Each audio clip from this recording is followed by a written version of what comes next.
Evelyn Marsh was 67 years old when she stood in front of storage unit number 47 on a gray Tuesday morning in November, holding a key she'd found taped to the underside of her dead husband's filing cabinet. The key was brass and small, threaded onto a piece of bent wire. She'd almost missed it. She'd been clearing out Gerald's desk 3 days after his funeral, moving through the drawers the way you move through everything in those first weeks, on autopilot. Your hands doing work your mind can't quite authorize. Her hand ran along the underside of the bottom drawer, and her fingers found the wire before her eyes did. She'd peeled it off and sat with it for a while, turning it over. Then she'd found the receipt folded in the same drawer, Columbus Self-Storage, East Broad Street, Unit 47. Monthly payments since January of 1998, coming from an account she had never seen. 25 years of payments. She hadn't known. She turned the key in the padlock. It clicked. The corrugated metal door rolled up on its tracks. The unit was organized. Not crammed and abandoned the way most storage units go, furniture jammed against cardboard and garbage bags pushed into corners. This had been arranged with care. Shelves ran along both walls, loaded with labeled boxes. Filing cabinets stood in a row at the back. A workbench at the far end had a clamp-on lamp attached to it, plugged into nothing now, but worn in a way that said it had been used many times. Evelyn walked slowly along the shelves. She wasn't touching anything yet, just looking. She had known Gerald Raymond Marsh for 43 years, married to him for 42 of them. She'd known his habits, his worries, the way he held his coffee cup, and the particular silence that meant he was thinking something he wasn't ready to say. She had known him the way you know a person after 4 decades of sharing a house and a bed and a life built from the same raw materials. She had not known about this room. If you're enjoying this story so far, don't forget to hit the like button and subscribe. Drop a comment telling me where in the world you're watching from. I love hearing from you. Gerald Raymond Marsh had died on the 8th of September, a Thursday morning, early. He'd been in the garden at 6 the way he always was, working on the roses he'd planted along the back fence the summer they bought the house on Alderton Road. Evelyn had been watching him from the kitchen window while the coffee brewed. He'd looked fine. He'd looked like himself. Then he went down between the rose bushes and the bird bath, and he didn't move. She'd run outside in her robe and bare feet. She'd called 911.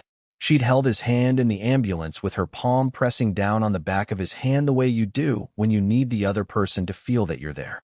He had already been gone before the ambulance came. A massive stroke, the doctor told her afterward.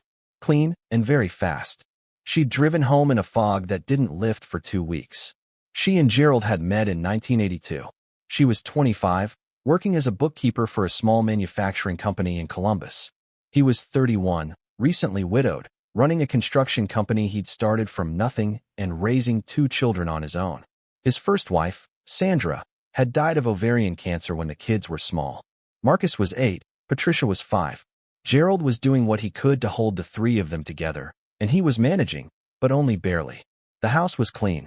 The children were fed. The warmth had gone out of everything. Evelyn changed that. Not through any single gesture, and not overnight. She just showed up, day after day, in the way that mattered. She packed lunches for Marcus and Patricia every morning, their names written in red marker on the paper bags. She went to Patricia's school play when Gerald had a job running over. She learned to make Sandra's lasagna recipe from Sandra's own mother because Marcus had asked for it once, and she hadn't been able to say no to him. She wasn't trying to replace Sandra. She knew better than to try. She was just trying to be present and warm and real. And eventually the house on Alderton Road turned warm again, and one evening Gerald looked at her across the dinner table with an expression she recognized and didn't look away from. They married in June of 1983. Marcus carried the rings. Patricia scattered rose petals. Gerald cried through his vows, and Evelyn held his hands in both of hers and kept her eyes on his face. They never had children of their own. She had wanted them badly. That particular ache came back sometimes, years later, without warning, the way a sound can come from a room you thought you'd sealed. But it hadn't happened, and she had poured herself into Marcus and Patricia, who called her mom without being prompted, and who she had loved the way you love children who let you love them. Or so she believed. Gerald's construction business grew steadily. Marsh Construction went from a 2-truck operation to a firm handling commercial projects across the state. He was never flashy about the money it produced. They stayed in the same house on Alderton Road for nearly 4 decades. They drove practical cars. They took one vacation a year, somewhere they could drive to. He invested carefully and consistently, retirement accounts, portfolios, properties, and Evelyn kept the books for the company the way she always had, because she was good at it, and because it gave her something that was genuinely hers in the business they'd built together. She had known about most of the finances. Most of them. She had not known about the storage unit. She had not known about the account the monthly payments came from, a small checking account Gerald had opened in 1991 at a bank she'd never heard of. And she had not been prepared for what happened 3 weeks after his funeral, when Marcus arrived with a lawyer named Preston and a cardboard folder full of papers. He called it a family meeting. Those exact words. He drove to the house on Alderton Road wearing a good suit, and he brought Preston, who carried a leather briefcase and had the quality of absolute stillness that certain lawyers develop, the ability to sit in someone's living room while something terrible unfolds and look as though he's simply there to help. Patricia came too. She sat on the sofa with her hands folded in her lap and studied her own knees. Marcus spread documents on the coffee table. He explained each one carefully, in the patient voice of someone who has rehearsed every word. Gerald, Marcus said, had written a prenuptial agreement before marrying Evelyn in 1983. Evelyn had known about it. She'd signed it. She'd been 25 years old and in love, and the document had seemed reasonable to her at the time. A protection for his children from his first marriage, an assurance that what Gerald and Sandra had built together wouldn't dissolve if something changed. She had signed without reading it closely enough. That was the fact she had to live with afterward. The prenuptial agreement, Preston explained, protected all premarital assets and their derivatives. The house on Alderton Road had been purchased by Gerald in 1980, before the marriage. It fell under the agreement's protections and would pass to the estate for distribution to his heirs. His heirs, not Evelyn. The business accounts traced back to the construction company Gerald had founded in 1978. Premarital business assets, protected under the agreement. The investment portfolios, the retirement accounts, the savings built across 4 decades of early mornings and careful decisions. Preston had language for each of them, and the language always led to the same destination. Evelyn asked about the renovations. The kitchen they'd gutted and rebuilt in 1994. The addition off the back where she'd kept her sewing room. 38 years of maintenance and improvement, her money and her hands in the walls of that house. Preston had language for the improvements too. She asked about the savings account with $60,000 they'd been building toward a trip to Italy they'd been planning since their 30th anniversary. Preston opened another page. When Marcus was finished, she sat very still and looked at the surface of the coffee table. She left with her personal belongings, the 12-year-old Honda Civic she'd bought herself 6 years ago with her own money from her own account, and the joint checking account containing $4,200. She kept her jewelry and Gerald's watch. She kept the Christmas ornaments she'd collected one by one over 40 years of Decembers, each one with a story behind it, wrapped in tissue paper in a box she carried to the car herself. Marcus let her stay in the house through October. He was listing it in November. Patricia called once, 3 days after the meeting, to say she was sorry. She'd sounded as though she meant it. She didn't call again. Evelyn moved into a studio apartment on the east side of Columbus on the last Saturday of October. The rent was $750 a month. The bedroom window faced a parking structure. She made the bed carefully and put her photographs on the nightstand and arranged the ornament box in the closet and sat at the small kitchen table in the afternoon light and told herself this was manageable. It was manageable. That was the most honest thing she could say about it. She had survived harder things than a small apartment and a number in a bank account that kept getting smaller, and she had learned a long time ago that circumstances did not get to decide what came next. You decided. She just needed something to decide about.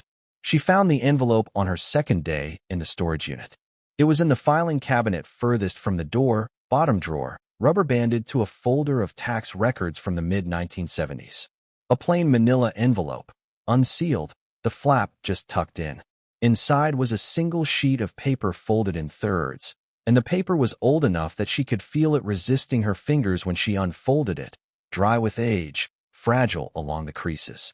A property deed, handwritten in parts and typed in others, the kind produced by county recorders' offices decades before everything went electronic and standardized. The property was described as 8 acres in Heron's Creek Township, Callaway County, West Virginia. One structure noted on the survey: a creek boundary along the eastern edge of the land. Gerald Raymond Marsh, sole owner. The deed was dated March 14, 1971. In March of 1971, Gerald had been 23 years old. He hadn't met Sandra yet. He hadn't started the business. He was living in a 2-room apartment in Columbus, working construction for someone else's company, doing what he could to save enough money to one day go out on his own. She knew this about his early years because he'd told her. He'd talked about the apartment, the cold winters, the slow grind of saving. He'd told her all of it. He had never mentioned 8 acres in West Virginia. She stood in that storage unit for a long time holding the deed and reading it a second time. Then she folded it carefully along its existing creases and put it in her jacket pocket. She called Marcus the next morning. The storage unit, she told him, was cleared out. Old tax files, old records, nothing relevant to the estate.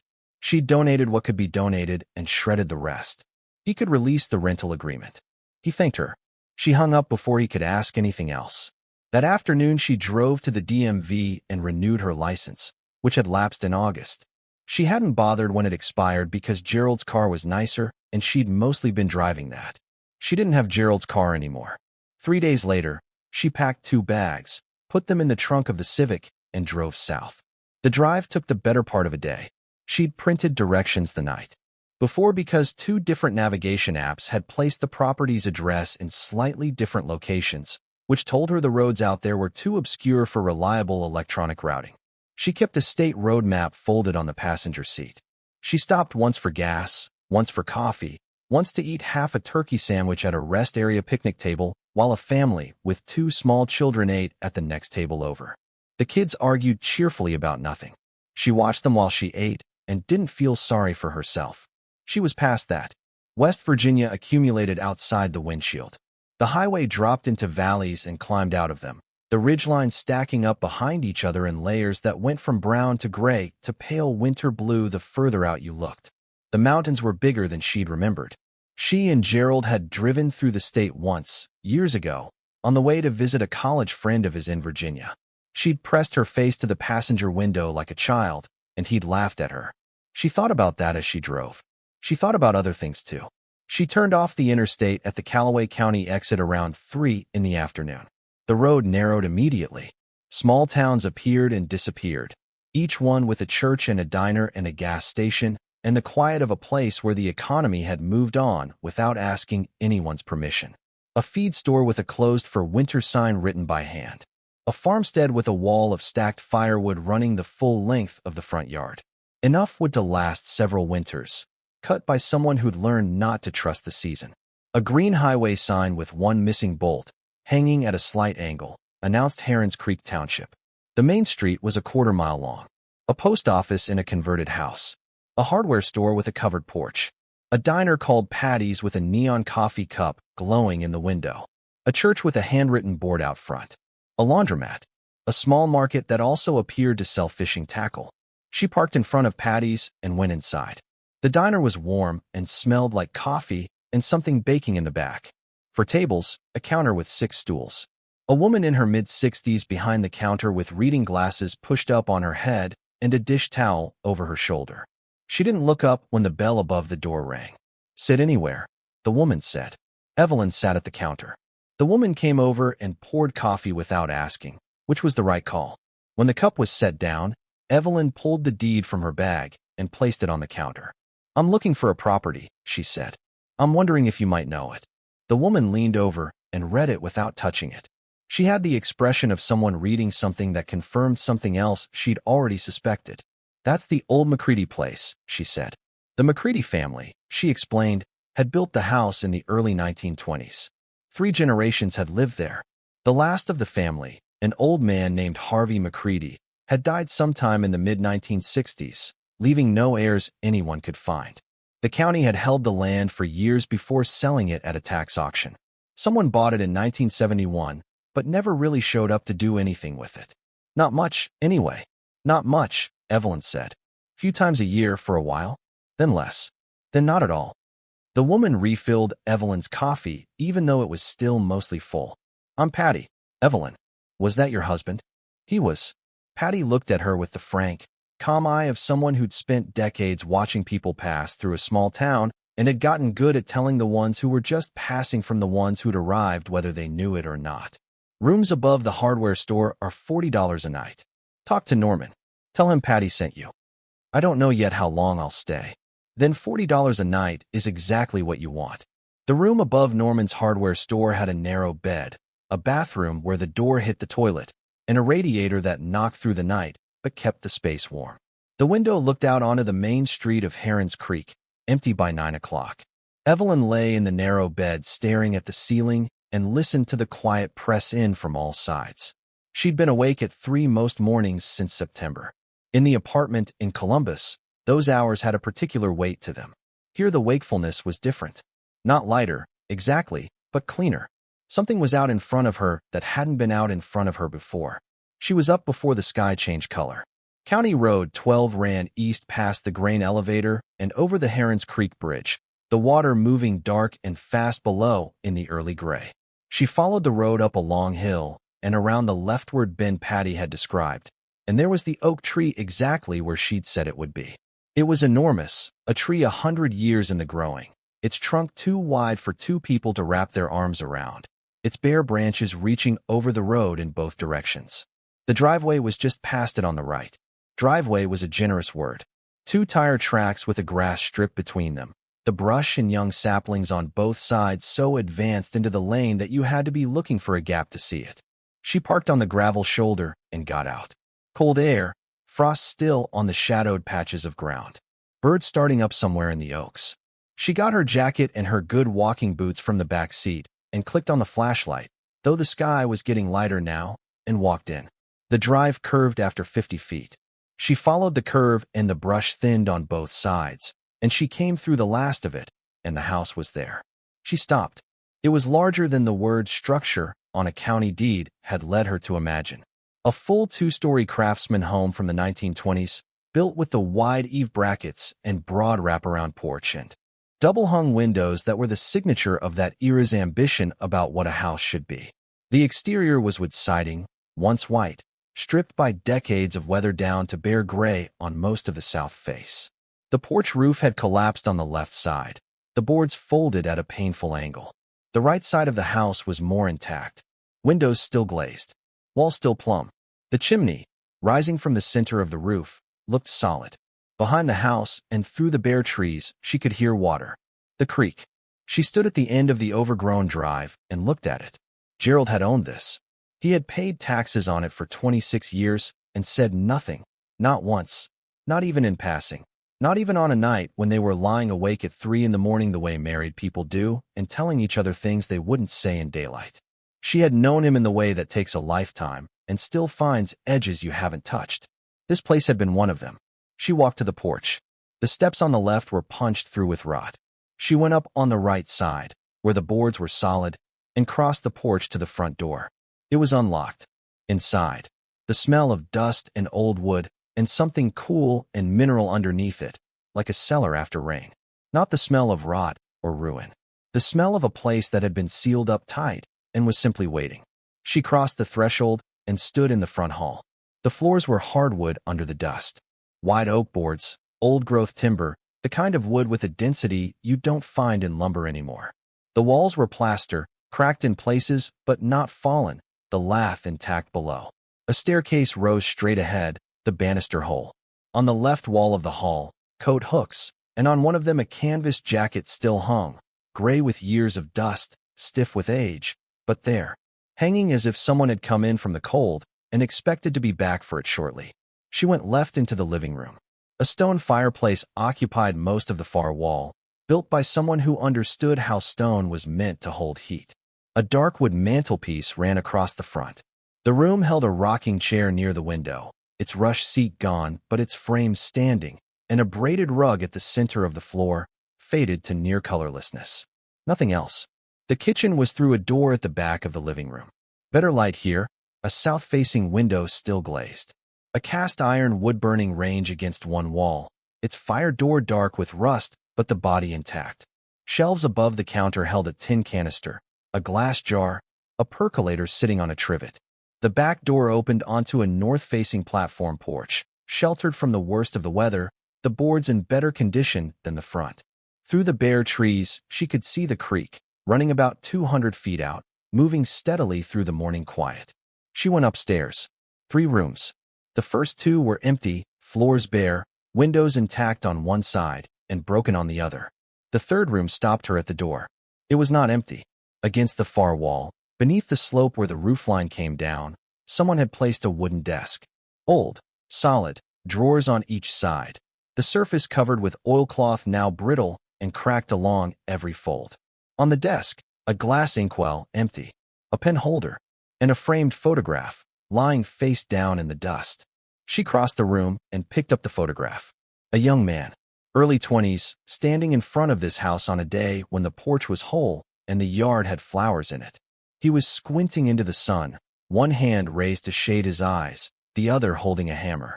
He looked at ease in the place in the way of someone who'd spent real time there. She turned the frame over. On the cardboard backing, in handwriting she didn't recognize, someone had written 2 words and a year in pencil. Bobby. 1972. Gerald had never mentioned anyone named Bobby. Not once in 42 years. She set the photograph back exactly as she'd found it, face down in the dust on the cracked oilcloth, and stood in that upstairs room for a while.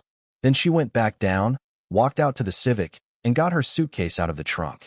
If you're hooked on this story, make sure to subscribe and turn on notifications so you never miss an upload. Your support means everything and helps me bring you more emotional stories like this one. She didn't have a plan. That was the honest truth of it. She wasn't operating on strategy or calculation. She was operating on something simpler than either of those. A knowledge, the way you sometimes know things before you can say why you know them, that going back to Columbus would be the wrong direction. Whatever she needed to understand about Gerald, about the 42 years, about the deed and the storage unit, and the name written in someone else's handwriting on the back of a photograph from 1972, it was here. The wood stove in the kitchen worked. She confirmed that the first evening by feeding it kindling from a dry stack under the back porch and striking a match. The stove drew cleanly, and the chimney was sound. Within an hour the kitchen was warmer than it had any right to be. She slept on the kitchen floor that first night, on a folded moving blanket she'd kept in the trunk since leaving Alderton Road, her winter coat on top. The stove held its heat until around 3 in the morning, when the cold woke her. She fed it more wood without fully opening her eyes, and went back to sleep. She woke at dawn on a hard floor with every joint in her body commenting on it, and made coffee on the cast iron range using grounds she'd bought at the market in town the afternoon before, and she sat at the kitchen table and drank it while the light came up outside the windows and turned the frost on the yard from blue-gray to white to nothing. She drove back into Heron's Creek for breakfast. Patty was behind the counter when she pushed through the door. She raised her eyebrows. You stayed out there. One night. I saw the smoke from my back porch. She poured coffee. What's it like inside? Solid bones. The floors are good. The stove and chimney work. The porch needs to come down on the left side before someone walks through it, and the roof needs attention above the back room. Patty leaned against the counter and looked at her steadily. Ray Garfield lives about a mile down the road from your property on the same line. He's been out there for years. Mows the field twice a year, checks on the structure. He got a check every January for a long time, and then the checks stopped coming, but Ray kept doing it anyway. She refilled Evelyn's cup without being asked. He knew your husband, or knew of him. Met him a few times, I think, when Gerald used to come around. Evelyn set down her cup. I'd like to talk to him, she said. Ray Garfield was in his mid-70s, lean and weathered, with the deliberate, unhurried movements of someone who'd spent a life working outdoors and had learned that pace mattered more than speed. He was splitting firewood at the side of his house when she pulled in. He set them all aside and walked toward her car without hurrying. She explained who she was. She showed him the deed. He read it carefully and handed it back. Gerald's wife, he said. He mentioned he'd remarried. Said you were good for him. He said it plainly, the way you state a fact, not particularly to be kind. Those words went somewhere in her. She hadn't expected them to go. How often did he come here? She asked. Regular at first. Monthly, sometimes more. He worked on the house when he came. You could see he had plans for the place, He was clear about that much. He just never said exactly what the plans were. Ray bent and picked up a piece of firewood, turned it over in his hands. The visits thinned out as the years went by. Last time I saw him out here was 96, maybe 97.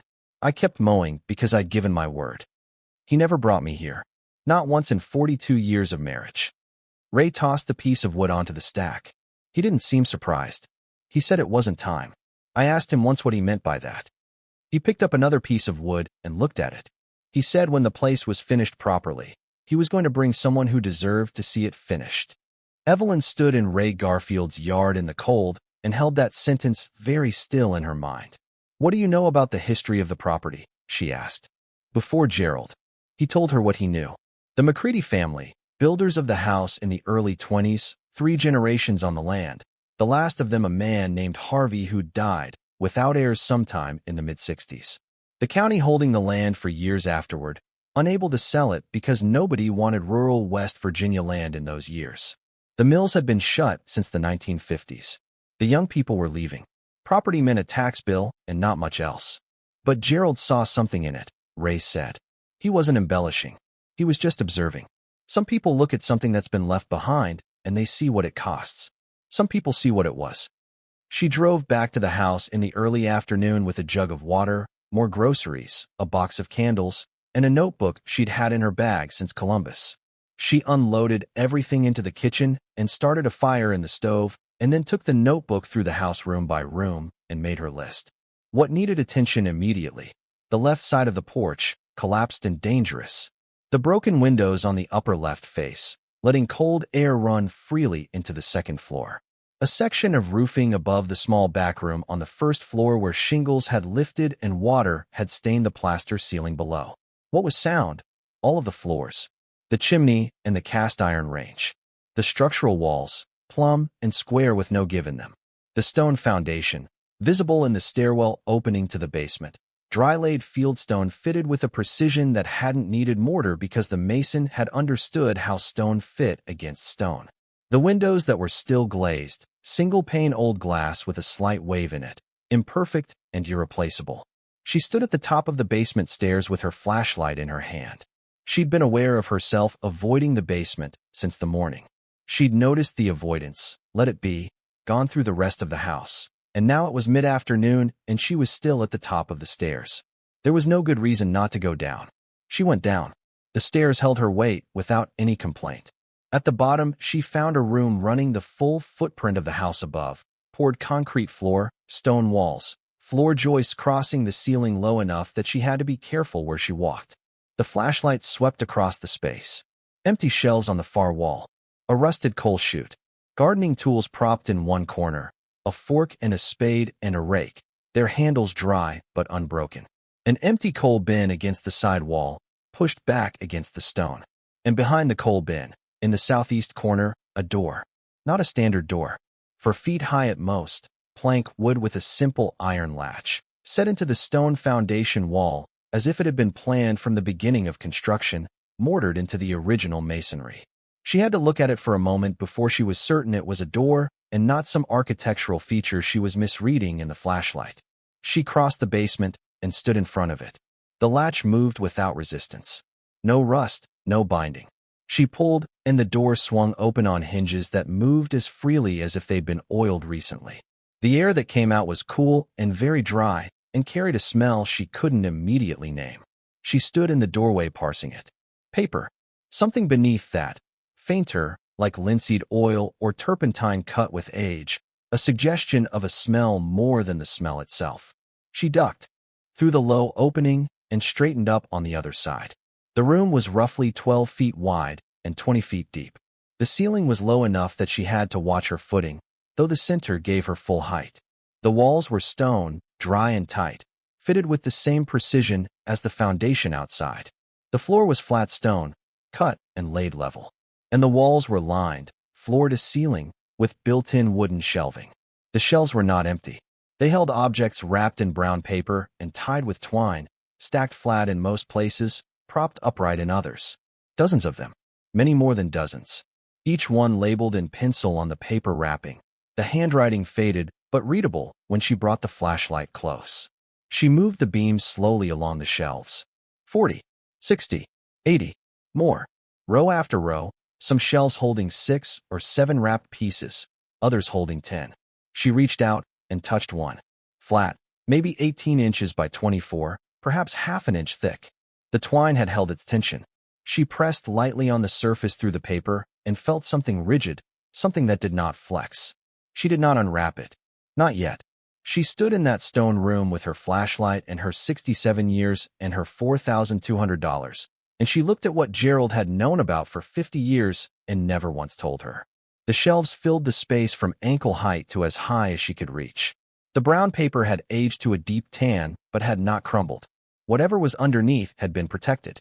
Instead of anger, which she'd thought would arrive if this moment ever came, she felt something much harder to name. It was the feeling of being very close to understanding something, close enough to see the shape of it, but not yet what it was. She backed out through the low door. She closed it behind her. She climbed the stairs and went back to the kitchen and sat down at the table with her notebook and looked at what she'd written. She picked up her pen and turned to the first blank page. At the top of it, she wrote one sentence. Start at the beginning. Outside the window, the creek moved through the bare trees, steady and unhurried. The way water moves when it has no opinion about where it's going. Only the direction it was given at the source. The light was going out of the sky above the ridge. Somewhere down the road, smoke was coming from Ray Garfield's chimney. Tomorrow she would find out what was on those shelves. Tomorrow she would start learning what Gerald had been keeping and why, and what it meant for the life she was going to have to build from the small number in a bank account and the deed folded in her jacket pocket. She stoked the stove and put water on for dinner and did not let herself think too far ahead of the next 10 minutes, because that was how you kept moving when you didn't know yet where you were going. She had learned that from 42 years of mornings. She went back down at first light. She'd slept better than she deserved. On the kitchen floor with the stove banked low and her notebook open on the table beside the tin box. She woke at 4, lay still for a while listening to the creak in the dark, and then got up and fed the fire and made coffee and waited for the sky to change. She drank the coffee, standing at the kitchen window. When the light was enough to see by, she picked up her flashlight and went to the basement. The low door opened as freely as it had the evening before. She ducked through and stood in the stone room and put the beam on the nearest shelf. She'd been moving too fast when she'd first found this place. Processing too much at once, seeing without looking. Now she moved the light along the lowest shelf from left to right and read each label carefully, holding the flashlight close because the pencil writing had faded to the color of the stone behind it. The labels were dates and brief descriptions, written in a hand she didn't recognize. Precise, unhurried. 1938, Oils, Appellation Series, for pieces. 1941, Charcoal Studies, figure, 12 sheets. 1943, Gouache, Landscape, Hudson River, 6 pieces. She moved to the next shelf. 1929, Sketches, Charcoal, Architectural, 11 sheets. 1933, Oil on Canvas, Portrait Series, 2 pieces. 1936, Oil on Canvas, Interior Scene. She put the flashlight beam across the full room and counted the shelves. 7 on the east wall, 6 on the west. Every shelf loaded to the edge. She chose a parcel at random and knelt on the stone floor and worked the twine loose. The knot came apart without resistance. Inside the brown paper, acid-free tissue, carefully folded. Beneath that, glassine. Beneath that, 6 sheets stacked together with tissue between each one. She lifted the top sheet and laid it flat and held the light over it. A landscape in gouache. A river valley in late afternoon, the hills going gold at the tops and shadow blue below the tree line. A stretch of flat water in the center catching the sky. The brushwork was loose and assured, the kind that looks simple because the person who made it had spent years learning how to get out of their own way. In the lower right corner, 2 initials and the number 43. She held the light on it for a long time. She opened 3 more parcels that morning, handling each piece the way the wrapping told her to handle it, with 2 hands and full attention. A series of charcoal figure studies, quick and alive. A small oil on board, a winter farmyard worked in grays with 1 point of warm yellow from a lit window. 2 oil portraits on canvas, women whose faces she found herself staying with longer than she could account for. Every piece was signed. Different hands, different years. Some had small paper labels on the back, gallery stickers in some cases, handwritten inventory numbers in others. She was not an expert. She had no trained eye for period or school or what any of these signatures meant in the record of American art. What she could see, and this she was certain of, was that these were not the works of people with a talent that had almost made it. These were the works of people who had given their lives to the problem of seeing and then putting what they saw on paper or canvas without losing it. That kind of effort left a mark you could feel even if you couldn't name it. After the fourth parcel, she stopped opening things. She rewrapped everything and returned each piece to its shelf and restored the order, and then moved the flashlight slowly along the far right corner of the room, at the floor, and found what she had missed entirely the day before. A tin box, dark green, the size of a shoe box, sitting on the stone floor beneath the lowest shelf. She brought it upstairs and set it on the kitchen table and sat across from it. If you're enjoying this story so far, don't forget to hit the like button and subscribe. Drop a comment telling me where in the world you're watching from. I love hearing from you. The clasp opened without a key. Inside, papers bundled with thin ribbon, 2 wax-sealed envelopes, a small leather notebook worn soft with years of handling, and at the bottom of the box, beneath all of it, a photograph. She took out the photograph first. 3 men in shirt sleeves standing in front of this house on a summer day. The house looked as it must have looked in its good years, the porch whole, the garden full, the paint fresh white against a blue sky. The men were relaxed in the way of people somewhere they know well. One of them she recognized, the older version of the face she'd seen in the photograph upstairs. He stood at the center of the group with his hand on the shoulder of the man beside him. Barrel-chested, white-haired, comfortable in the space. On the back, in ink, Harvey, Frank, Eddie. Heron's Creek, July 1956. She opened the leather notebook. The handwriting was small and precise and covered every page to the edge. No margins, no wasted space. Not a diary in the personal sense. More like a record, dates and names and brief entries maintained over many years with the discipline of someone who understood that memory was not a reliable instrument and documents were. The notebook began in 1929. Over the next 2 hours, with her coffee going cold, Evelyn read the life of Harvey McCready. He had been a coal man. As most of the men who made anything in that part of West Virginia in the early 20th century were coal men. His father had worked the seams, his father before that, and Harvey had done the same until he had enough saved to move to the business side of it, supplying equipment and contracting labor rather than breaking his own back underground. By his mid-30s, he was comfortable. Not wealthy, but comfortable, and that comfort had created a small opening in his life that he had done something no one around him would have predicted. He used it to go to New York. 3 times in the 1920s, once to Philadelphia, twice to Chicago. The notebook recorded each trip in sparse, factual language. Where he went, what he saw, who he spoke with. He visited galleries on the edges of the commercial art world, the kind of places that showed work the established houses hadn't yet decided to show. He bought from artists directly when he could. He paid modest prices, the prices the market had assigned, which often had no relationship at all to what the work actually was. He brought everything back to Heron's Creek. The stone room was built in 1931, a project he described in the notebook as necessary and private. He hired a crew from a county 3 away because he didn't want the specifics discussed locally. He was not embarrassed by the collection. He was protective of it. He had watched what happened to things when other people decided they were valuable. He bought through the 1930s and into the 1940s, and the notebook listed every acquisition, each one with the date and the artist's name and the price paid and a brief description of the piece. Reading the list was like reading a private record of American art in the decades when American art was finding its own voice, moving away from what Europe had decided painting should be and towards something that was genuinely its own. Some of the names she recognized, from museum trips and from the one art history class she'd taken in college in 1977. Others she had never heard. In 1943, the buying stopped. Travel was difficult during the war, money was tighter, and Harvey was getting older. He had what he had. He spent the 1940s and 1950s maintaining the collection, recording conditions, keeping the room as he'd built it. Near the back of the notebook, in handwriting that had grown looser with age, he wrote about his grandson, Robert McCready. Bobby to everyone who knew him. Born 1942, grew up on the farm, the only one of Harvey's grandchildren who showed any interest in the land and the collection and the work of keeping it. Harvey wrote about him with the warmth of a man who had found the unexpected thing. Bobby spent summers on the farm through his teens. He learned the room, the organization, the specific care that the pieces needed. He understood what Harvey was trying to preserve. In 1965, Harvey died.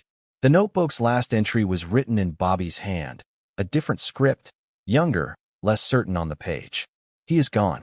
The farm will go to the county. I don't know yet what to do about any of it. I will figure it out. Evelyn closed the notebook and set it on the table. She opened the bundled papers. An inventory, 12 pages handwritten, listing every piece in the room. Artist name, title where known, medium, dimensions, date of acquisition, condition notes. The inventory had been updated at different points in time, different inks, the same precise hand. She looked at the artist names. She was going to need someone who could tell her what those names meant now, in the present, in the world outside this valley. The sealed envelopes were last. 2 of them. The older one had paper gone yellow with time, the wax seal darkened. The other was newer, the paper only mildly aged. She opened the older one first. A letter, 3 pages, dated October 1964.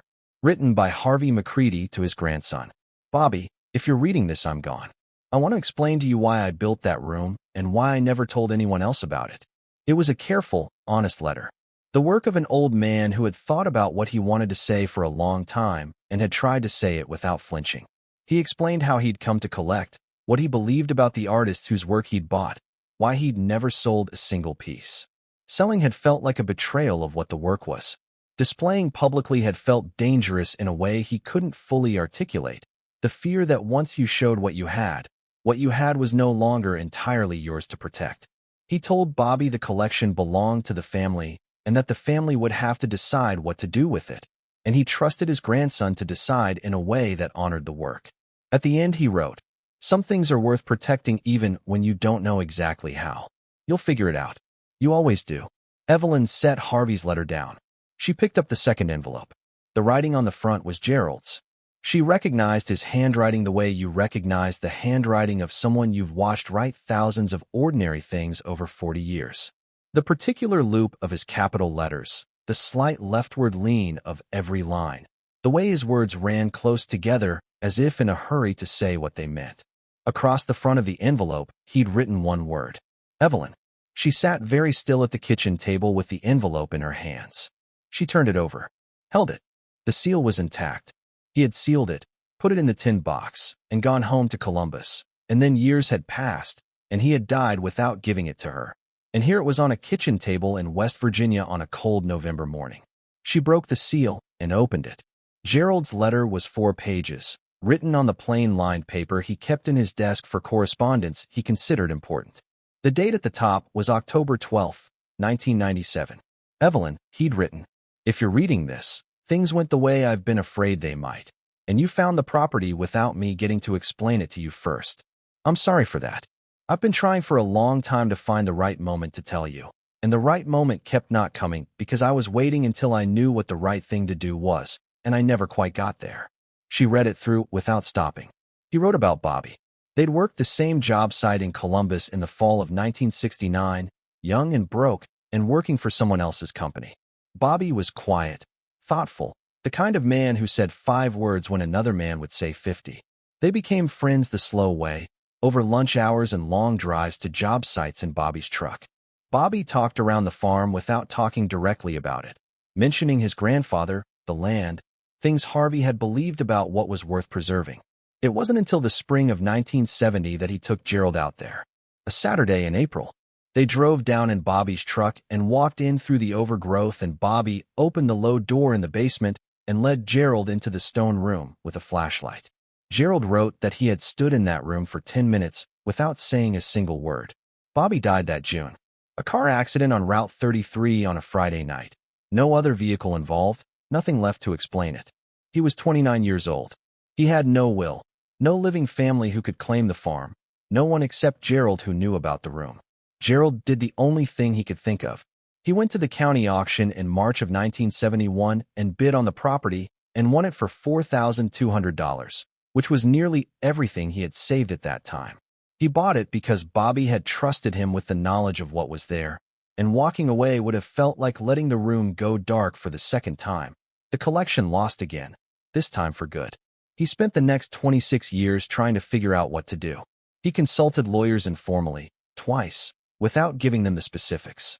Both times the conversation moved toward questions of unclaimed property law and reporting obligations and estate complications that frightened him away from pursuing it further. He didn't want to report it. He didn't want the state involved. He wanted to find the right people, the artist's estates, any surviving heirs of Harvey's, the legal mechanism that would let him hand everything over cleanly and correctly without the collection disappearing into a government storage facility while lawyers argued over who had standing to claim it. He never got there. The answer was always almost visible. In 1997, Gerald had a health scare. His heart, the beginning of the problems that would eventually kill him on a September morning in the Rose Garden. He came back to Heron's Creek that October and sat in the basement room for a long time and thought about what happened if he died before he'd solved the problem he'd been carrying for 26 years. He wrote Evelyn this letter. He sealed it. He put it in the tin box and told himself he'd give it to her in person when he was ready to explain it. He was never ready. On the last page he wrote, "The reason I didn't tell you sooner is complicated, and I'm not sure I understand all of it myself. Part of it was that I didn't want you carrying a problem I hadn't solved. Part of it was that I wanted to give it to you finished, the way you give someone a gift instead of a responsibility. Part of it was shame that it had taken me this long. You are the most capable person I have ever known. You always have been.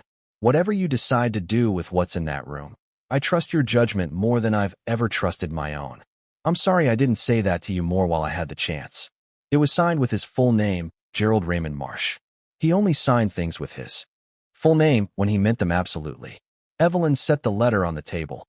She sat at the kitchen table in that old house in West Virginia and looked at the wall. She did not cry. The feeling that was in her was not the crying kind. It was bigger and stiller than that. It was the feeling of understanding something that had been standing just outside her reach for a long time, now finally close enough to touch. He had been protecting something that belonged to other people. He had carried it for 26 years and couldn't find a way to put it down cleanly. And when he died, he left her holding the weight of it without meaning to. She understood that. What she didn't know yet was whether she could forgive it. That question was for quieter days. Right now she had something to do. She opened her notebook and wrote a list. The artist names from the inventory. She needed to know who they were now, whether their estates were findable, what the proper channels were for a collection of this kind, and what any of it was worth. She needed a lawyer. She needed an expert. She needed, first of all, to find out what she was dealing with. She drove to town. The library in Heron's Creek occupied a single room attached to the back of the township hall, open Tuesday through Saturday, staffed by a retired schoolteacher named Dorothea, who had volunteered there for 11 years and had the organized efficiency of someone who had decided that retirement was not a reason to stop being useful. She was reshelving books when Evelyn came through the door. Evelyn put the inventory on the table in front of her. Dorothea read through it without speaking. She turned pages. She went back to the first page and read it again. Then she looked up. "Where did you get this?" "A property I own outside of town. There's a collection stored on the premises." Dorothea looked at the list a third time. "Some of these names I know." She pointed to one near the middle of the first page. "This artist had a retrospective at the Smithsonian American Art Museum 4 years ago. I drove to Washington for it." She turned to another page. "And this one had a canvas sale at Christie's last spring. I remember it because the number surprised me even by current standards." She set the inventory down with some care. "How large is the collection?" 218 pieces, according to the inventory. Dorothea looked at her over the tops of her glasses for a long moment. "You need to call someone who knows what they're doing," she said. "Not me." Evelyn had a friend from her years doing the books for Marsh Construction, a woman named Sheila who had retired from the accounting firm they'd worked with and now lived in Cincinnati. Sheila knew people and kept her contacts current the way some people keep gardens, with regular attention and genuine interest in what grew. Evelyn found a payphone outside the post office and called her. She explained what she had, as much as she could in the time she had in the November cold outside a post office in West Virginia. Sheila was quiet for a moment. Then she said, "My nephew works for a regional auction house in Pittsburgh. He handles American art from the first half of the 20th century. I'll call him tonight. If you're hooked on this story, Make sure to subscribe and turn on notifications so you never miss an upload. Your support means everything and helps me bring you more emotional stories like this one. The nephew, Daniel, arrived 3 days later in a Subaru with a camera bag and a laptop, and the careful, contained energy of someone trying to look more professional than excited. He was in his mid-30s with the deliberate hands of a person who worked with fragile objects, and he shook Evelyn's hand at the front door of the farmhouse and looked at the building with an appraiser's eye. "You live here," he said. "For now. And the collection has been here the whole time? In this structure?" "Since at least the early 1930s. He took that in, looked at the porch, the repaired window on the upper left, the chimney. "Can I see it?" She took him down. He was quiet in the stone room for the first several minutes. He moved along the shelves with his flashlight, reading labels, crouching to see the lower shelves, standing on his toes for the upper rows. He was doing the same thing she'd done when she'd first come in, but he was reading information she hadn't had the language to read. "May I open one?" he asked. "Yes." He chose carefully, selecting a parcel from the east wall, midway up. He set it on the floor and unwrapped it with practiced efficiency, each layer folded back clean, nothing rushed. When he peeled away the final layer of glassine, he sat back on his heels and held the flashlight steady. An oil on canvas, roughly 18 by 24 inches. A street scene, urban, American, painted in the compressed light of a specific kind of winter afternoon. A woman at a bus stop, her coat dark, her face angled away, the street behind her caught in a gray clarity that felt like a moment the painter had seized just before it dissolved. The paint surface was pristine, the canvas tight. Daniel turned it slowly, examining the stretcher bars, the back of the canvas, the labels. He studied the signature. He turned it face up again and held it at arm's length, and then close. He set it down with both hands and looked at Evelyn. "Do you know whose work this is?" he said. "I have the name from the inventory." He said it. She wrote it in her notebook. The name meant nothing to her. The way he said it meant everything. "This particular painter," Daniel said, keeping his voice level with some visible effort, had a major retrospective 2 years ago that traveled to 4 institutions. There are currently 12 works of his in American museum collections. He paused. A canvas slightly smaller than this one sold at Sotheby's New York 14 months ago for $2.4 million. The stone room was very quiet. "One painting," Evelyn said. "One painting." He opened 4 more parcels over the next 2 hours, examining each piece and telling her what he knew. For the artists whose names he recognized, he could speak about their current market, their presence in museum collections, their place in the scholarship of American modernism. For the names he didn't recognize from the inventory, he photographed and said he would need to research. When he was finished, he rewrapped every piece exactly as he'd found it and sat on the stone floor with his laptop. "I need to be clear about what I can and can't tell you right now," he said. "A complete appraisal requires authentication, provenance research, sometimes chemical analysis, and a significant amount of time. What I can give you today is an informed estimate based on what I've seen." He looked at her. "Based on the 5 pieces I examined, and based on the inventory of the full collection, and assuming the condition of the remaining pieces is consistent with what I've seen today, you are looking at a collection conservatively valued between $30 and $50 million. He let that sit for a moment.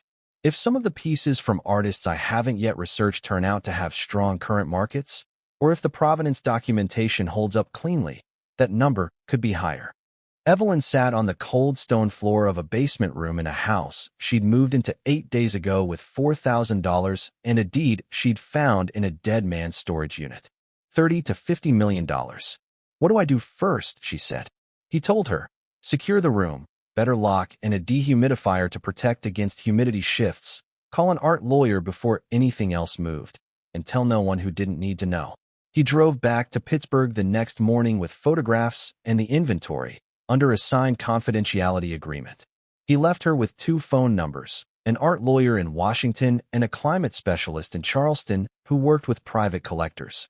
She called the climate specialist first. A woman named Greta arrived 4 days later and spent an afternoon in the basement room with monitoring equipment and a look of concerned focus that softened over time as she took her readings. The room's natural conditions, she said, had been remarkably stable. The depth below grade and the mass of the stone walls had created a microclimate that had protected the collection far beyond what anyone would have engineered intentionally. Whoever chose this room knew what they were doing, Greta said. He was careful about everything he built, Evelyn said. Greta installed a small dehumidifier running off a generator line from outside, gave Evelyn specific parameters to maintain, and charged half her usual rate because, she said on the way to her car, she wouldn't have missed seeing it for anything. The art lawyer's name was Carver. He flew down from Washington the following week and spent 2 days at the farm, reading the inventory in Harvey's notebook and both letters and asking Evelyn questions in the methodical, unruffled way of someone for whom nothing is surprising. On the second evening, he sat at the kitchen table with his notes and explained the situation as he saw it. The property and everything in it belonged to her, by deed, free and clear. Gerald had held a valid deed from a legal county auction, and the property had passed to her as surviving spouse at the time of his death. The prenuptial agreement had protected Gerald's premarital assets as defined in the document, but the definition covered jointly titled assets and assets derived from the jointly held business. This property had never been jointly titled. It had never been touched by the business. It was separate property under West Virginia law, and the estate proceedings in Ohio had not reached it. Marcus and his lawyer missed it, Carver said. Almost certainly because Gerald never disclosed it in any filing. It wasn't in any estate documents. They were working with the information they had. Evelyn looked at him. So they have no claim to it. They have no standing to make one. The property, the land, the structure, and any contents are yours. He paused. That said, when this becomes known, they will likely attempt to challenge. The argument they'll make is that the collection is an estate asset that should have been disclosed and distributed. My view is that argument fails because the collection was never Gerald's personal asset in the ordinary sense. He held it in trust, informally, as a custodian for a purpose that was never resolved. It's a fine distinction, but it's a real and defensible one. And the collection itself? The question of who it actually belonged to? Carver nodded. He'd been researching Harvey McCready's estate. No living heirs. The estate had been formally closed by the county after the property sold at tax auction. The artwork, as contents of a property transferred by lawful tax sale, could be argued to have transferred with the property. It's not perfectly simple, he said. These things never are. But the argument for your ownership is the stronger one, and I'm prepared to make it. What about the artists? She said. Their estates. The families. He looked at her for a moment before answering. That's the question that tells me something about you, he said. Several of these artists have active estate foundations. 2 of the most significant ones have been searching for specific missing works for years, pieces that dropped out of the documented record decades ago and have never been accounted for. He set his pen down. There is a version of handling this where you reach out to those foundations, establish provenance for works that have been missing from the record, and in doing so build the kind of transparent, documented history that makes the collection as a whole worth considerably more at auction or in private sale. And there is a version where you simply sell what's yours to sell, quietly and legally, without that outreach. He looked at her steadily. Both are legally defensible. The first one is the right thing to do, Evelyn said. It is. Then that's what we do. He was quiet for a moment. In 30 years of this work, he said, I've met very few people in your position who led with that question. It's other people's work, she said. Harvey bought it, and Bobby cared about it, and Gerald protected it, and not one of them ever claimed it as their own. I'm not going to be the person who changes that. Carver left on a Friday morning with a copy of the inventory and a plan that had more moving parts than Evelyn could entirely keep track of, but whose direction was clear. He was going to contact the estate foundations, begin the provenance research, and start building the documented record that would allow the collection to be properly identified, attributed, and eventually moved into public and private collections where it could be seen. She drove him to the county road and watched his rental car disappear around the bend. Then she turned and drove back toward the farmhouse and saw a car in her driveway. A black SUV. She knew it from every Christmas morning and Thanksgiving afternoon over 20 years. She'd watched it pull away from the curb the day Marcus sold her house on Alderton Road. She sat in the Civic for a moment. Then she got out. Marcus was standing on the porch. He'd tried the front door and apparently found it unlocked and decided not to go in, which was the minimum courtesy. He looked different out here than he did in his element. The The suit was the same and the composure was the same, but something the setting stripped from him. He was just a man on a half-repaired porch in a West Virginia valley in the cold, and he looked less certain than he usually let himself look. "How did you find it?" she said. "I pulled county property records when I was going through the estate documents. Dad's name came up in the Callaway County system. I should have found it sooner." He looked at the house, the repaired boards. The new window sheet had replaced 10 days ago. "What's here, Evelyn?" "Your father kept something here for 50 years, she said. "Something that belonged to someone else, that he was protecting because there was no one else to protect it. He spent a long time trying to figure out how to handle it and ran out of time." "What is it?" "An art collection, 218 pieces. The preliminary estimate is between $30 and $50 million. The number sat between them in the cold air. "That's part of Dad's estate," Marcus said. He said it with the measured patience of someone who has thought this through and believes he's standing on solid ground. "It isn't. I've had a lawyer review it thoroughly. The property passed to me as surviving spouse. The prenuptial agreement covered jointly titled business assets. This property was never jointly titled, never part of the business. Your father's estate proceedings in Ohio had no reach into this county." She kept her voice even. "Your lawyer missed it because Gerald never disclosed it to anyone during his lifetime." Marcus looked at the house again, at the yard, the dormant garden, the smoke from the chimney. He was calculating something. She could see it in the set of his jaw, and whatever he was calculating was not landing the way he'd expected. "You walked away from the estate with $4,000, he said. "We could have contested more, but we let you walk." She looked at him. "You used a prenuptial agreement I signed at 25 years old to take the house I'd lived in for 38 years. You took the car, the accounts, and 40 years of savings your father and I built together. You left me with what the paperwork allowed after you'd taken everything the paperwork allowed you to take." She did not raise her voice. "That's not letting me walk. That's something else, and you know what it is." He had nothing to say to that. "I'll challenge it," he said finally. It came out less like a decision and more like a man who didn't know what else to say. "You can try," Evelyn said. "My lawyer expects you'll lose. But you're welcome to find out." He stood there a moment longer, looking at the house, at the property, at all of it with the expression of a man trying to recalculate something that was not going to calculate the way he wanted. Then he went down the porch steps and got in the SUV. She stood on the porch and watched it back out of the driveway and turn onto the county road and disappear. She stayed on the porch after it was gone. She thought about the morning he'd spread those documents on the coffee table in her living room. The careful, rehearsed explanation. The lawyer beside him with his briefcase and his practiced stillness. Patricia on the sofa looking at her hands. She was not angry. She noted that. The anger had been there in the early weeks, a steady, low-level heat under everything. And now it was mostly gone, replaced by something more useful. She knew what she had. She knew what she was going to do. Marcus could challenge it or not, and the outcome would be what the outcome would be, but she was not going to stop moving while she waited to find out. She went inside and was at the kitchen table when her phone buzzed. Patricia, not Marcus.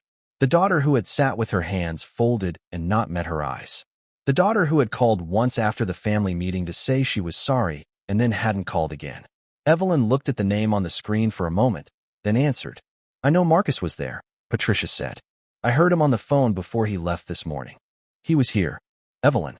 She stopped. Began again. "I didn't know about the property. I want you to know that. I had no idea Dad had it." "I believe you. Are you all right out there? Alone?" "I'm better than I've been in a long time." Patricia was quiet. When she spoke again, her voice was smaller than Evelyn was used to. Hearing from her. "What Marcus and I did with the estate. The way I just sat there and let it happen. I knew it was wrong the whole time it was happening. I've thought about it every day since." "I know you have. That doesn't fix anything." "No," Evelyn said. "It doesn't." The line was quiet. Outside, the evening light was going flat and pale above the ridge, the valley settling into its winter quiet. In the basement room, 218 wrapped pieces sat in their stone shelter the way they had sat for decades, patient as the rock around them. "Can I come see you?" Patricia asked. "Not for anything specific. I just want to see you." Evelyn looked around the kitchen she'd been warming and cleaning and making her own for 3 weeks. The stove she'd learned to bank correctly. The window where the morning light came through. The notebook on the table, its pages filling up. "Come next Friday," she said. Stay through Sunday. There was a pause on the line that carried something Evelyn chose not to name yet. Some things needed to be earned back through showing up, not through phone calls, no matter how sincerely meant. I'll be there Friday, Patricia said. After she hung up, Evelyn put her coat on and walked out to the barn. She'd been avoiding it because the work it needed was more than she was ready to take on alone. But she went now because she wanted to look at the house from that angle, the way you sometimes need the distance to see a thing whole. She stood at the open barn door and looked back. Light in the kitchen window. Smoke from the chimney, thin and straight in the windless evening. The dormant yard, brown now, would be something different in the spring. She'd been thinking about a kitchen garden along the south side. She'd been thinking about what it would take to restore the porch. 30 to 50 million. The words still felt abstract, the way numbers that large always did before they became real through action. Carver was in Washington making calls. Daniel was in Pittsburgh doing research. The foundations of the artists whose names appeared in the inventory were beginning to receive letters that would take their breath away when they read them. She thought about Harvey McCready, who had bought paintings because he loved them and stored them in a stone room because he understood that the things you loved needed protecting. She thought about Bobby, 29 and gone before he could figure out how to carry what his grandfather had left. She thought about Gerald, who had carried all of it for 50 years and tried to do right by it and run out of time. She was not going to run out of time. She was going to move quickly and carefully and correctly, the way she'd always moved when something mattered. She was going to find the artists' estates and the foundations and the institutions that needed to know these works existed. She was going to do what Gerald had been trying to do for 26 years, which was to return what had been held in trust to the people it ultimately belonged to, cleanly and with full documentation. And in doing so, she was going to build something that outlasted her. She went back inside and stoked the stove for the night. Tomorrow there would be more calls to make, more documents to review, more of the work that Carver had told her would take months to do properly. Tonight she ate supper at the kitchen table and watched the dark settle over the valley and listened to the creek, and she felt, for the first time and longer than she could clearly remember, the particular steadiness of a person who knows exactly where they are and is not afraid of what comes next. She picked up the notebook. On the next blank page, she wrote the date at the top, and then she started a new list. Not of what needed to be done, a different kind of list. At the top of the page she wrote, what Gerald knew that he couldn't say. She sat there for a while with the pen in her hand. The stove ticked and settled. The creek moved in the dark outside. Then she began to write. Patricia arrived on a Friday evening in early December, driving a car she'd rented at the airport because she'd sold the one Evelyn recognized. She pulled into the driveway just as the last of the light was leaving the valley, the ridge going dark against a sky that still held a thin strip of orange at its edge.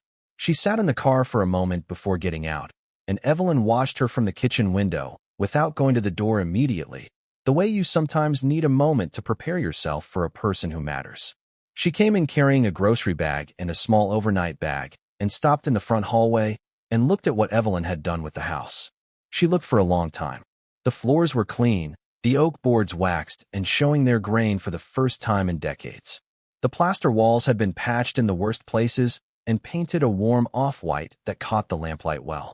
The coat hooks in the hall held Evelyn's jacket and a scarf and a canvas hat she'd bought at the hardware store.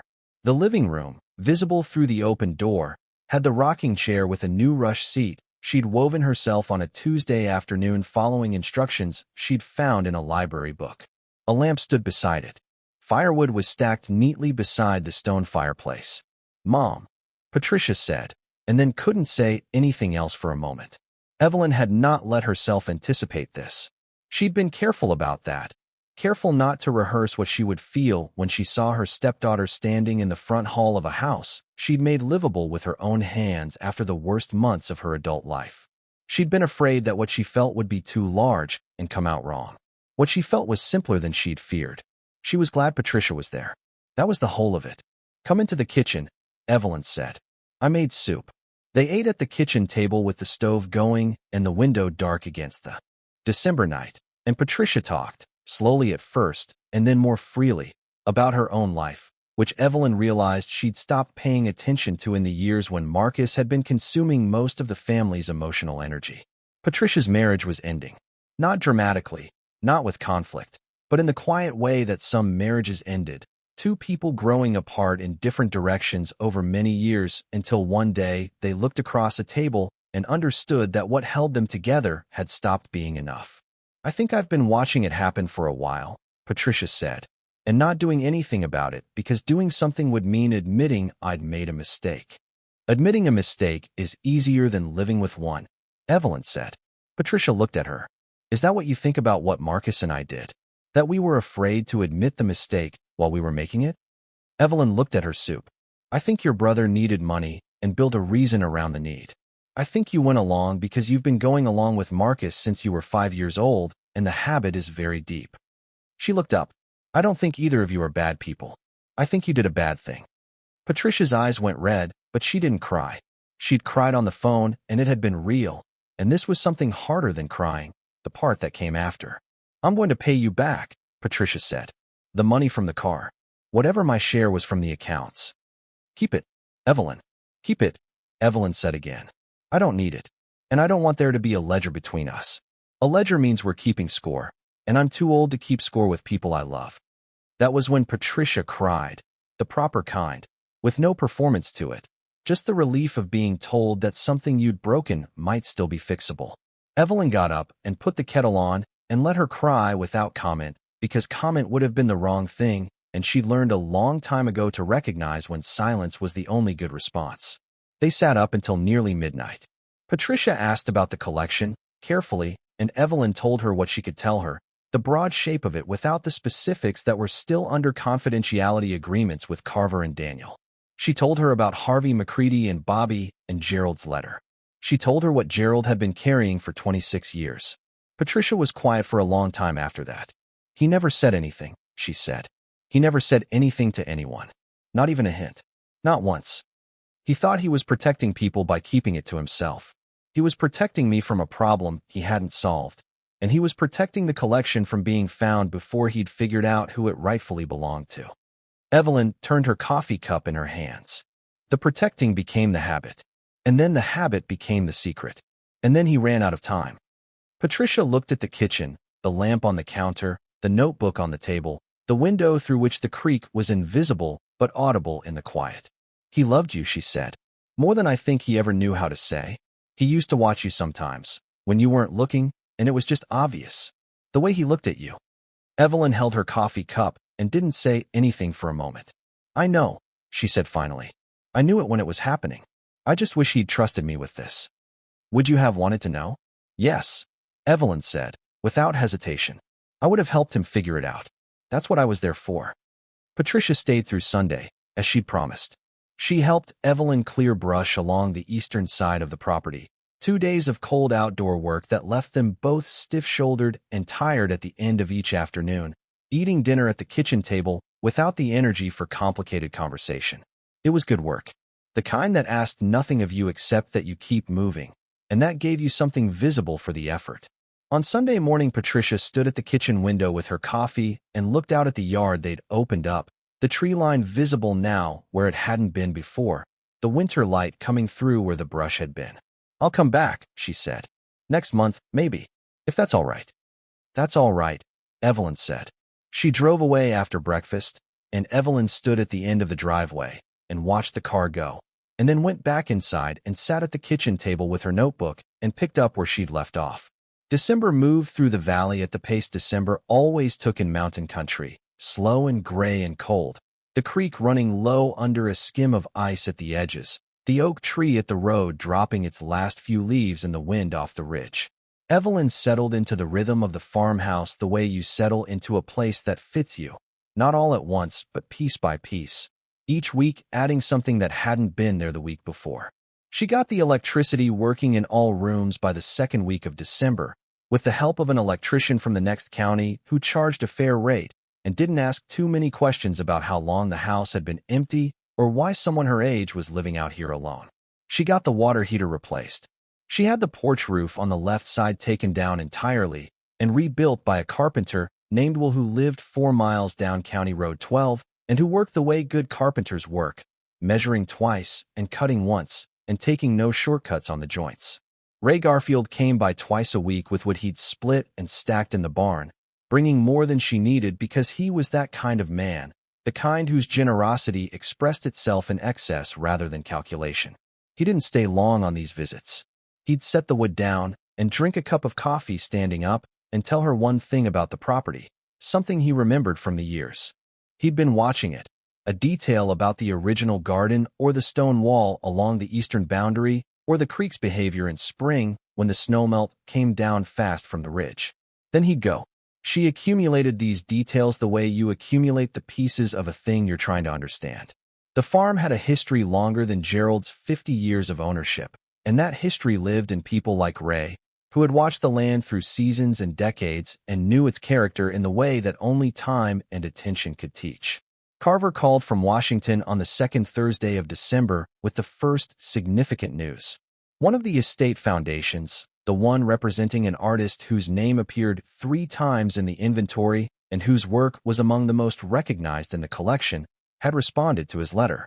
They had been searching for a particular series of paintings, works documented in the artist's notebooks as completed between 1937 and 1939 and then unaccounted for in the historical record. The inventory Carver had sent them listed 3 works from that exact period. The descriptions matched. They want to send someone, Carver said, a researcher and a conservator. They want to examine the pieces in person and cross-reference with their documentation. When, Evelyn said, as soon as you're willing. Next week, she said. The researchers arrived on a Tuesday, 2 women in their 40s who carried the focused quiet of people doing work they'd waited a long time to do. They spent 2 days in the basement room with portable lighting rigs and magnification equipment and notebooks that filled up quickly. Evelyn brought them coffee and sandwiches at midday and otherwise left them to it. On the second evening, they came upstairs and sat at the kitchen table and told her what they'd found. The 3 works from the 1937 to 1939 period were exactly what the foundation had been looking for. The documentation matched. The physical evidence matched. The provenance chain from the artist's studio to Harvey McCready's possession could be reconstructed through letters and receipts that Carver had found in the bundled papers from the tin box. 2 of the 3 paintings had been considered lost. The third had been listed as whereabouts unknown in the catalogue raisonné for 40 years. What does this mean? Evelyn said. For the foundation, the senior researcher said, it means a piece of the historical record gets restored. These works will be properly catalogued, their existence documented, their condition assessed. They become part of the artist's known output again. She paused. For you, it means that when these pieces eventually go to market or to institutional placement, they go with complete provenance. A documented chain of ownership from creation to present day. That's the difference between a painting that sells for one price and a painting that sells for a significantly higher one. And the foundation's position on ownership? Carver had warned her this question might be complicated. The researcher looked at her steadily. The foundation's position is that Mr. McCready purchased these works directly from the artist in 1937 and 1938, at fair prices, in good faith. The transaction was legal and documented. The works passed with the property through legal sale. Their position is that the works belong to the current owner of record. She folded her hands on the table. That's you. 3 more foundations contacted Carver in the following 2 weeks. Each one had a similar story, missing works, incomplete records, gaps in the historical account that the inventory suddenly filled. The picture that assembled itself piece by piece was one that Evelyn found both moving and strange. Harvey McCready had, without knowing it, and certainly without intending it, preserved a significant portion of American modernist art through decades when the market hadn't yet understood what it had. He'd bought the work because he loved it, stored it because he was careful, and kept it secret because he was afraid of what happened to beautiful things when the wrong people found out about them. He had been right to be afraid, and he had been right to build that room. Daniel called from Pittsburgh in the 3rd week of December with the authentication results on the 5 pieces he'd taken photographs of and sent for analysis. All 5 confirmed authentic. All 5 in condition that he described as exceptional, far better than pieces that had been in active circulation and institutional collections for the same period of time. The room saved them, he said. Whatever Harvey built into that basement, the temperature stability and the dry air, it did exactly what proper museum storage does. These pieces are in better shape than some things I've seen come out of major institutions. What's the timeline looking like? Evelyn asked. for the full appraisal. 6 months minimum for a collection this size, if we do it properly. Authentication on every piece, provenance research, condition reports, the foundation coordination that Carver is managing. You don't want to rush it. He paused. But I can tell you that the 5 pieces I've had examined so far have an authenticated value of just under $8 million. 5 pieces. $8 million. 213 still on the shelves. She thanked him and hung up and sat at the kitchen table for a while. Outside, the first snow of the season was coming down, small and dry, dusting the dormant garden and the rebuilt porch and the oak tree at the road. She put on her coat and walked outside. She stood on the new porch boards that the carpenter had fitted and sanded and sealed against the coming winter, and she looked out at the valley going white in the quiet snowfall, and she thought about Gerald. She had made her peace with the letter, mostly. The anger had burned through quickly, faster than she'd expected, because the letter had also been the answer to a question she hadn't known she'd been carrying. Gerald had trusted her. He had said so, plainly, in his own careful handwriting. And the trust was not a small thing from a man who had spent his whole adult life holding something he couldn't put down. She missed him. She was going to miss him for a long time. But missing him here, in this place he had known and loved and kept quietly in the back of his life for 50 years, was a different experience than missing him in the studio apartment in Columbus with its parking structure view. Here the missing had texture to it. Here it was connected to something real. January arrived cold and clear, the creek frozen solid along its edges, the fields white and still.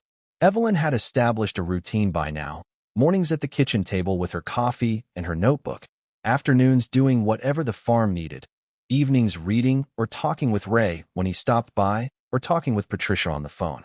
Patricia had come back in late December as she'd promised, and then again in January. Each visit was easier than the last, the conversation moving further from what had happened and closer to what was happening now, which was the more interesting subject. Patricia was separating from her husband. The process was painful in the way that ending a long thing was always painful, but she was managing it with more clarity than Evelyn had expected, and Evelyn suspected that the courage Patricia was finding for that hard thing was connected somehow to the courage she'd needed to make the first phone call to West Virginia. People often found their way back to themselves by making the smaller hard thing first. Marcus did not come back. He filed a legal challenge in January, as he'd said he would, arguing that the collection was an undisclosed estate asset that should have been included in the estate proceedings. Carver handled it without drama. The challenge was dismissed in February, the judge noting that the property had not been included in any estate filings because Gerald had never disclosed it, and that a court could not redistribute assets that had never been part of the estate record simply because they were found to exist afterward. The property and its contents had passed to Evelyn Marsh at Gerald's death, by deed, as a matter of settled West Virginia property law. Carver called to tell her when the ruling came through. "It's done," he said. "Thank you," she said. She stood at the kitchen window after she hung up and looked out at the yard. She felt something, but it was quieter than she would have predicted. Not triumph. Something more like the feeling you get when a long question finally gets a final answer. Not satisfaction exactly, but the completion of something that had been incomplete for too long. She called Patricia that evening. She did not call Marcus. If there was going to be a path back for Marcus, it was going to have to start with him. She had left the door open the way she'd left the front door of the farmhouse open on the day she'd arrived. It was there. He knew where it was.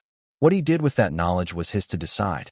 Spring came to the valley in the way Evelyn had been waiting for since she'd arrived in November, slowly and then all at once. The fields going green in the first week of March, the creek running fast and cold with snowmelt off the ridge, the first color appearing in the east-facing beds where she'd planted bulbs in October on a morning when the ground was just soft enough to work. She'd built 3 raised garden beds along the south side of the house over the course of the winter, using lumber the carpenter had cut from a fallen oak on the back of the property. She'd filled them with compost Ray had delivered from his farm and mixed with the dark clay soil from the edges of the creek bank. She planted in March, vegetables mostly, what she could reasonably eat herself or give to Ray and Dorothea at the library, with some herbs in pots on the new porch where they'd get the afternoon light. She was on her knees in the garden on a Wednesday morning in late March when she heard a car come up the driveway. She looked up. A dark sedan, not the black SUV. A rental car, from the look of it, with a license plate she didn't recognize immediately. Marcus got out. He was not wearing a suit. He had on dark jeans and a heavy jacket and boots that were wrong for the terrain, too smooth-soled. But he picked his way up the gravel drive with more care than he'd shown in December, watching where he put his feet. He stopped at the edge of the yard and looked at the garden beds, the house, the rebuilt porch, the smoke from the chimney. He looked at Evelyn on her knees in the dirt. She pulled off her gardening gloves and got to her feet. Neither of them spoke for a moment. "I heard the ruling," he said. "I assumed you did." He looked at the garden again, the beds she'd built and planted, the seedlings just beginning to break the soil surface in orderly rows. "You've done a lot with the place." "I've had time." He was quiet. He had his hands in his coat pockets, and he was looking at the farmhouse with the expression of a man who has come somewhere with something specific to say and is finding that saying it is harder than it was when he rehearsed it. "Dad talked about you," he said. "More than you probably know. He used to tell me things about you when I was growing up, things you'd done when I wasn't paying attention. The lasagna, and how you learned to make it from Grandma Sandra's mother. The school play. The way you packed our lunches differently, depending on what kind of day you knew we were going to have." He stopped. "I forgot those things for a while. I let other things take over." Evelyn waited. "The estate," he said. "What I did. I told myself a lot of things about it. I told myself it was practical and correct, and that you'd be taken care of. But the truth, the actual truth that I've been sitting with since December, is that I was afraid of what it would cost me to do the right thing, and I chose what was easy instead." He looked at her. "That's not something I can undo. I know that." "No," she said. "You can't undo it." He nodded slowly. He'd expected that answer. He wasn't flinching from it, which was something. "I don't know what comes next," he said. "Between us. I'm not asking you to tell me it's fine, because it isn't fine. I'm just asking if there's a way forward." Evelyn looked at him for a long moment. She looked at the man he was now, which was not entirely the man who had spread those documents on her coffee table, not because he'd changed overnight, but because the months since had worked on him the way hard seasons worked on wood, revealing the grain beneath the surface. "Come in," she said. "I'll make coffee." He came in. They sat at the kitchen table for 2 hours. She showed him Harvey's notebook and Gerald's letter. She let him read them without comment. She watched his face while he read, watched something shift in it when he got to the pages where Gerald wrote about Bobby, and about carrying the collection for 26 years, and about trusting Evelyn's judgment more than his own. Marcus set the letter down when he was done. "He was trying to tell you," Marcus said. "He was trying to find the right way. He ran out of time." "He did." Marcus was quiet for a while. Then he said, "How do you not hate him for it? For keeping all of this from you?" Evelyn turned her coffee cup in her hands. "Because I understand why he did it. Understanding why someone hurt you doesn't erase the hurt, but it changes what you do with it." She looked at her stepson. "I imagine you understand that principle right now." He looked at the table. He had his father's jaw, and he had the particular capacity for silence that Gerald had also had, the ability to sit with something difficult without filling the space around it. She'd forgotten that about him. She'd stopped being able to see the parts of him that came from Gerald. "What happens now?" he asked. "With the collection. The appraisal is ongoing. Carver is managing the provenance coordination with the foundations. Daniel is working through the authentication on every piece. When the process is complete, we'll work with Carver to determine the best path for the collection, whether some pieces go to institutions, whether some go to private sale, what honors Harvey's intent and Bobby's trust, and Gerald's 50 years of keeping faith with the work. And the money? The money will allow me to do things I haven't been able to do yet." She looked at the kitchen, at the window, at the garden visible through the glass. "I'm going to restore this property properly. Not for me alone. For what it could be." She'd been thinking about this through the winter months, the idea taking shape slowly in her notebook. This valley is losing people. Has been for 50 years. There's a schoolhouse in town that closed 10 years ago. There's a community hall that's been empty since before I got here. This farm could be something. A gathering place. A space for working artists, maybe. Something that connects back to what Harvey built here and honors what it was. She looked at Marcus. Something Gerald would have wanted. Marcus was quiet for a moment. "That's what he always wanted," Marcus said. "To build something that lasted." He used to say that the only thing he regretted about construction was that he built for other people and the buildings became theirs. He always wanted to build something that stayed his.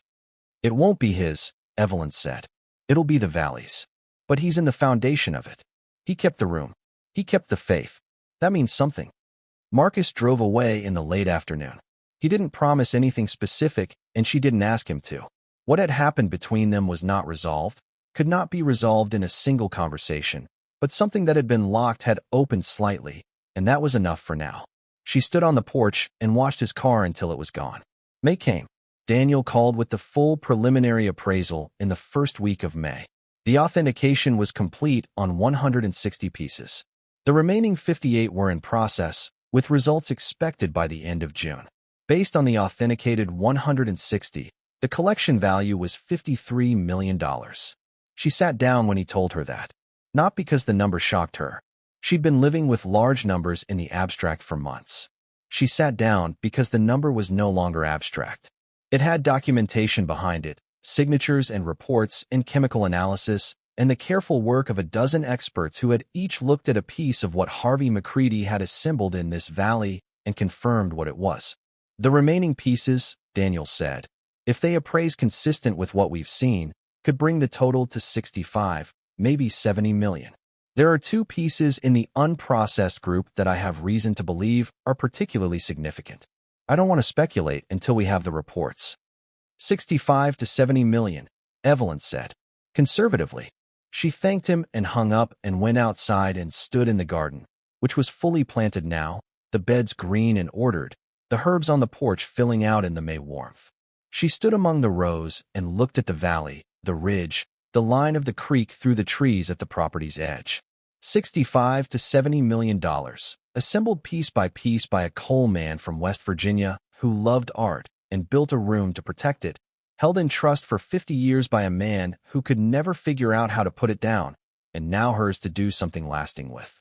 She called Carver that afternoon, and then she called Patricia, and then she called Dorothea at the library, who already knew more about what was happening than anyone outside the legal and expert circle because Evelyn had trusted her from the beginning and had never regretted it. She did not call Marcus. She thought about it. She decided to let him come to her when he was ready, the way she'd let Patricia come, the way she'd let everything in this place come in its own time, the creek and the garden and the spring and the slow, real work of rebuilding something that had been left too long alone. The evening before the formal announcement, the one Carver had coordinated with the three major institutions who had been working with the foundation representatives to plan the collection's eventual public presentation. Evelyn went down to the basement room one last time alone. She brought a lamp and set it on the floor and sat on the low stool at the workbench and looked at the shelves. After June, many of these pieces would be moving. Some would go to museum collections, permanently, where they'd be seen by people who had no idea they'd spent decades in a stone room in West Virginia in a house owned by a man who never told his wife about them. Some would go to private sale, the proceeds funding the work Evelyn had been planning through the winter months. Some would go to the foundations who had documented them and could give them proper homes. The room would be empty. She thought about Harvey, who had built it and filled it and kept it secret for 30 years. She thought about Bobby, who had understood it and grieved it and trusted the wrong man to protect it, or the right man, depending on how you count it.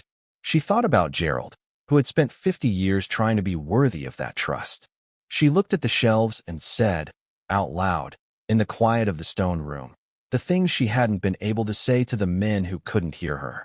She said, I understand now. I understand why you did it. I forgive the way you did it. She said, I'll do something worthy of what you kept. She didn't say it for effect. She said it because she meant it, and because some things needed to be said even when no one was there to hear them, because the saying was for the person doing it, not for the audience. She sat in the room for a while after that, in the particular quiet that comes when something has been finished, and then she got up and turned off the lamp and went upstairs. In the kitchen, she made supper and ate at the table with her notebook open and the window dark against the May evening. The creek running full with spring water, she could hear clearly from where she sat. She wrote for a while, not the practical list she'd been making for months, but something longer, less organized, the kind of writing you did when you were trying to understand something by putting it into words. She wrote about Harvey's room and what it had meant for him to build it. She wrote about what it meant that Gerald had kept faith with it for 50 years at a cost she was only beginning to understand. She wrote about the 67 years it had taken her to arrive in this valley, in this kitchen, at this table, and whether that was too long or exactly long enough. She didn't reach a conclusion. That wasn't what the writing was for. What she knew, sitting at the kitchen table of a house she'd made livable and then made beautiful and was in the process of making into something that would outlast her, was that the version of her life that Marcus and Patricia had handed her in October, the studio apartment, and the $4,200 and the parking structure view, had been a door, not a wall. She had walked through it. She had walked all the way through it to this valley and this property and this room full of paintings that had been waiting in the dark for someone with the sense to find them and the will to do right by them. She was glad it had happened the way it happened. She would not have chosen it. She would not wish the loss on anyone. But she was glad, in the specific and complicated way you could be glad for a hard thing that turned out to be the beginning of something, that she had stood in front of that corrugated metal door on a gray November morning with a key she'd found taped to the underside of a filing cabinet, and turned it, and looked at what was inside. Outside, the creek moved through the dark the way it always moved, with no opinion about where it was going. The valley was quiet, the ridge invisible against the night sky, the oak tree at the road standing the way it had stood for 100 years, patient and enormous and entirely unimpressed by anything that had happened in its shadow. Evelyn closed her notebook and went to bed. She slept well. She slept the way she had been sleeping since November, straight through, on a mattress she'd bought herself with her own money, in a room she'd painted herself in the color she'd chosen herself, in a house that had her name on its deed and her hands in its walls and $65 million in the basement. She slept like a woman who knew exactly where she was. In the morning she would have calls to make, documents to sign, decisions that would shape what the farm became for years past her own time on it. There was work ahead that she hadn't started and work behind her that she hadn't expected to be capable of, and work in the middle that had turned out to be the point of all of it.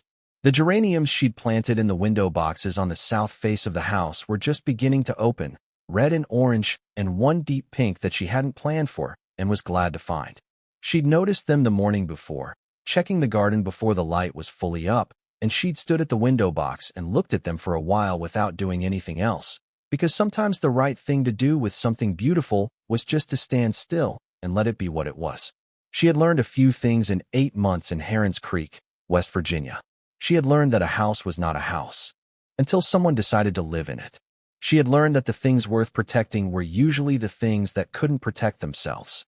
She had learned that the people who stripped you of everything occasionally did you the accidental favor of leaving you with only the thing that mattered, and that the thing that mattered was always the one thing they hadn't noticed. She had learned that 67 was not too late for anything. She had learned that Gerald had loved her in the way that quiet men loved, which was completely and permanently, and without the vocabulary to say so clearly, and that the stone room in the basement was, among other things, a love letter from a man who had never been able to write one. She had understood it, eventually. She had forgiven it. She was building something from it. That, she thought, was enough. That was more than enough. Summer came to Heron's Creek the way summer came to mountain valleys, not gradually, but decisively, as if the season had been waiting just past the ridge and one morning simply walked through. The creek went warm enough to wade by mid-June. The fields turned from spring green to the deeper, dustier green of high summer. Evelyn's garden produced more than she could eat, and she took bags of tomatoes and zucchini and beans to Patty's diner and to the small market and left them without asking anything in return, which was how things worked out here and which she had learned to accept as its own kind of economy. The farmhouse looked like a different building from the one she had walked into the previous November. While the carpenter had finished the porch in April, the full wraparound restored to what it must have been in the house's best years, wide and deep, with a railing she'd had him replicate from a photograph in Harvey's notebook, an old picture of the house taken sometime in the 1940s when the original railing was intact.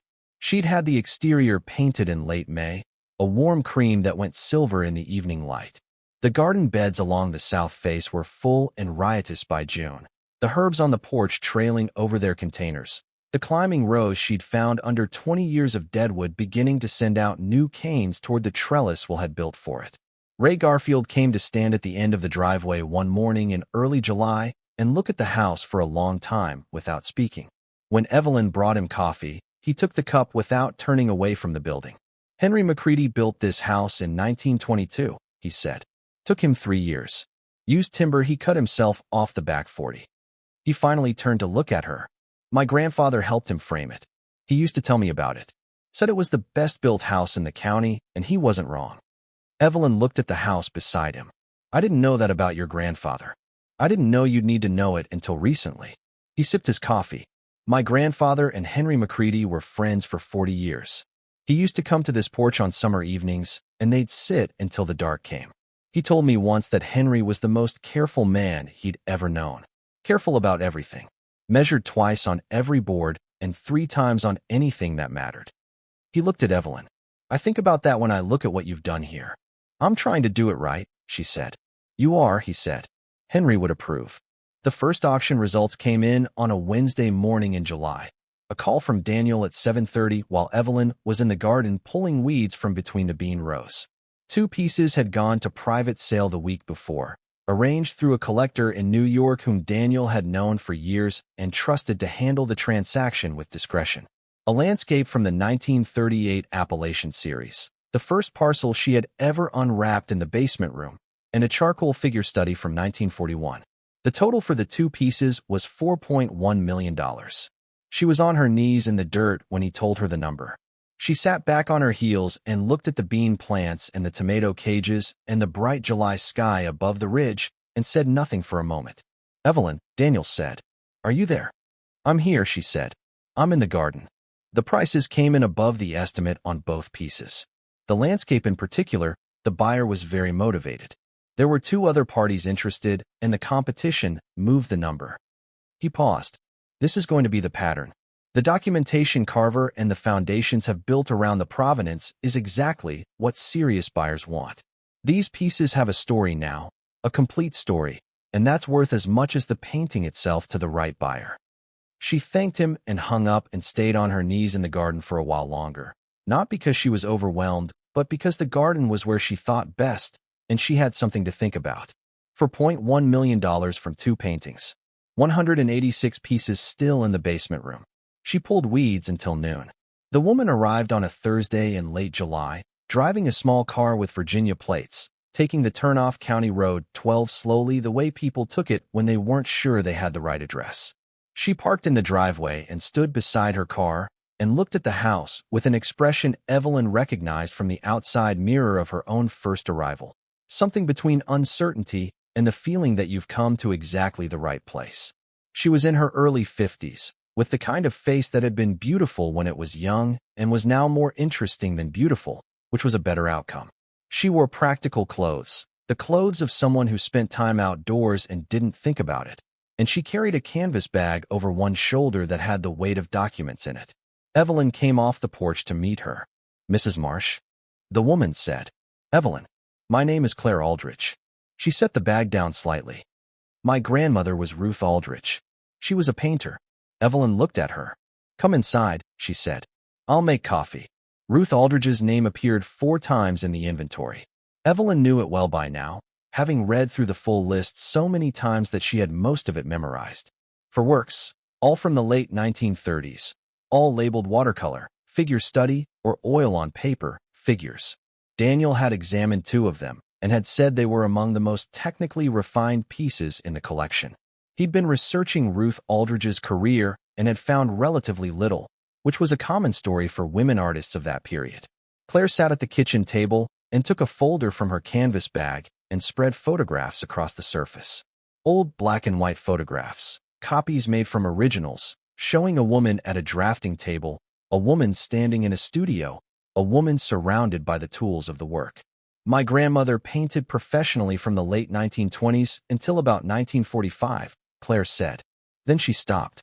She never explained why, not to anyone in the family.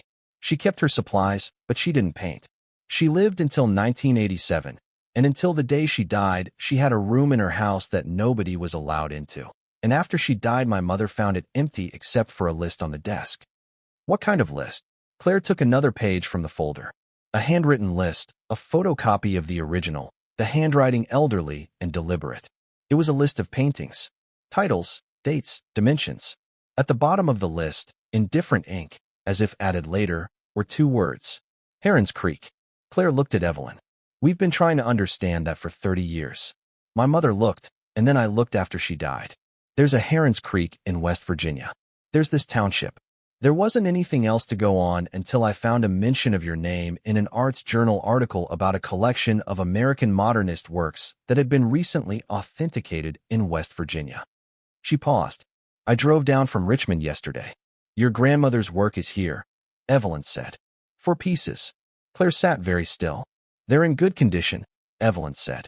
They've been stored correctly for 80 years. Daniel, the specialist handling the collection, described 2 of them as technically exceptional. Claire put her hand flat on the table. She was not crying, but she was close to it, and she was managing it the way people manage things that were too large for the moment they were arriving in. Can I see them? She said. Evelyn took her down. Standing in the stone room for the first time was different for Claire than it had been for Evelyn. Evelyn had stood there not knowing what she was looking at. Claire stood there knowing exactly what she was looking at, or rather knowing what it meant that any of this was here, and the weight of that was different. She moved along the shelves slowly, reading labels, stopping at the 4 that bore her grandmother's name. Evelyn helped her lift one from the shelf and carry it to the workbench where they'd set up proper lighting. Claire unwrapped it the way Evelyn had learned to unwrap things, with 2 hands and full attention.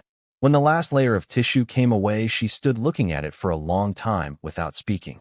It was a figure study in watercolor, a woman seated, her back to the viewer, her head slightly turned. The light in the painting coming from a window implied rather than shown, filling the figure's shoulder and the side of her face with a warmth that was almost physical. The technique was assured, and the emotional content was high, the kind of painting that made you feel you'd walked into a room where something private was happening. She painted this in 1938, Claire said.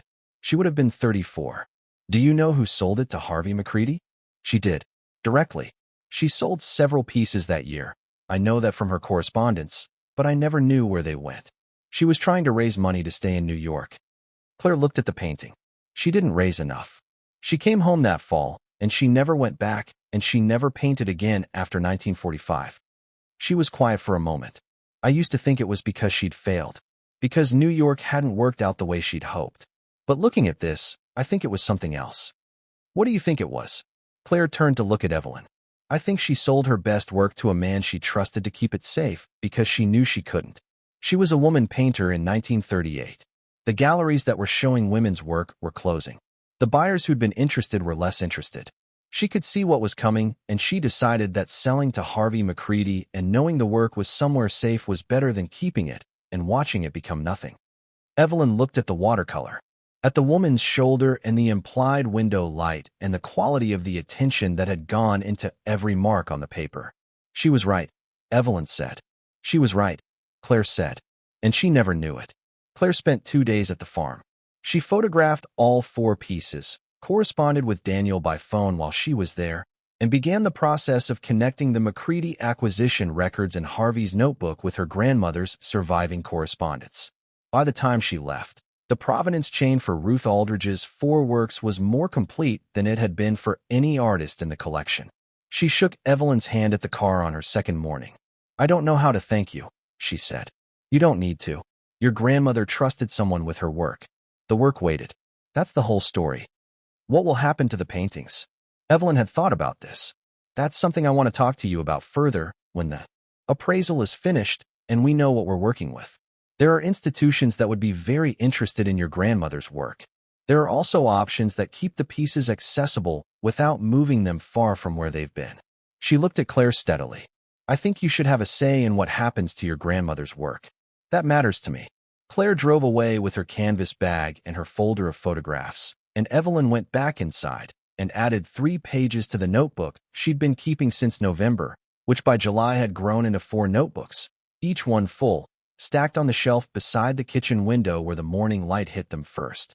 The formal announcement of the collection happened in August, a joint press release coordinated by Carver and the 3 foundation representatives who had been working with the collection for the better part of a year.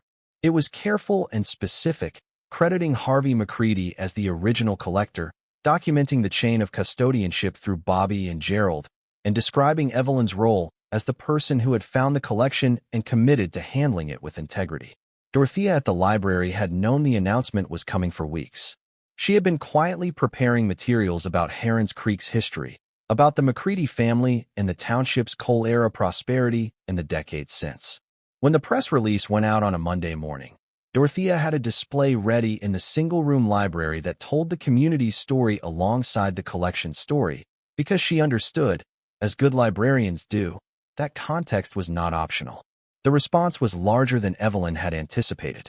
News organizations picked up the story, first regional ones and then national outlets, drawn by the combination of elements that made the story what it was: an elderly widow, a hidden collection, a secret kept for 50 years, a forgotten artist community, a county that had been losing people for decades suddenly at the center of something the art world was paying attention to. Evelyn gave one interview. A journalist from a newspaper in Charleston who drove out to the farm on a Wednesday and sat on the porch with her for 2 hours and asked good questions and listened to the answers without trying to turn them into something they weren't. The piece ran the following Sunday and was largely accurate, which was more than Evelyn had hoped for. The photograph that ran with it showed her on the porch of the farmhouse, not posed, just sitting in the chair she always sat in with her coffee, looking out at the valley. She looked like herself. She was glad for that. The phone at the farm rang for 3 weeks after the story ran. She let most calls go to the machine Patty had helped her set up, returning the ones that mattered and letting the others accumulate.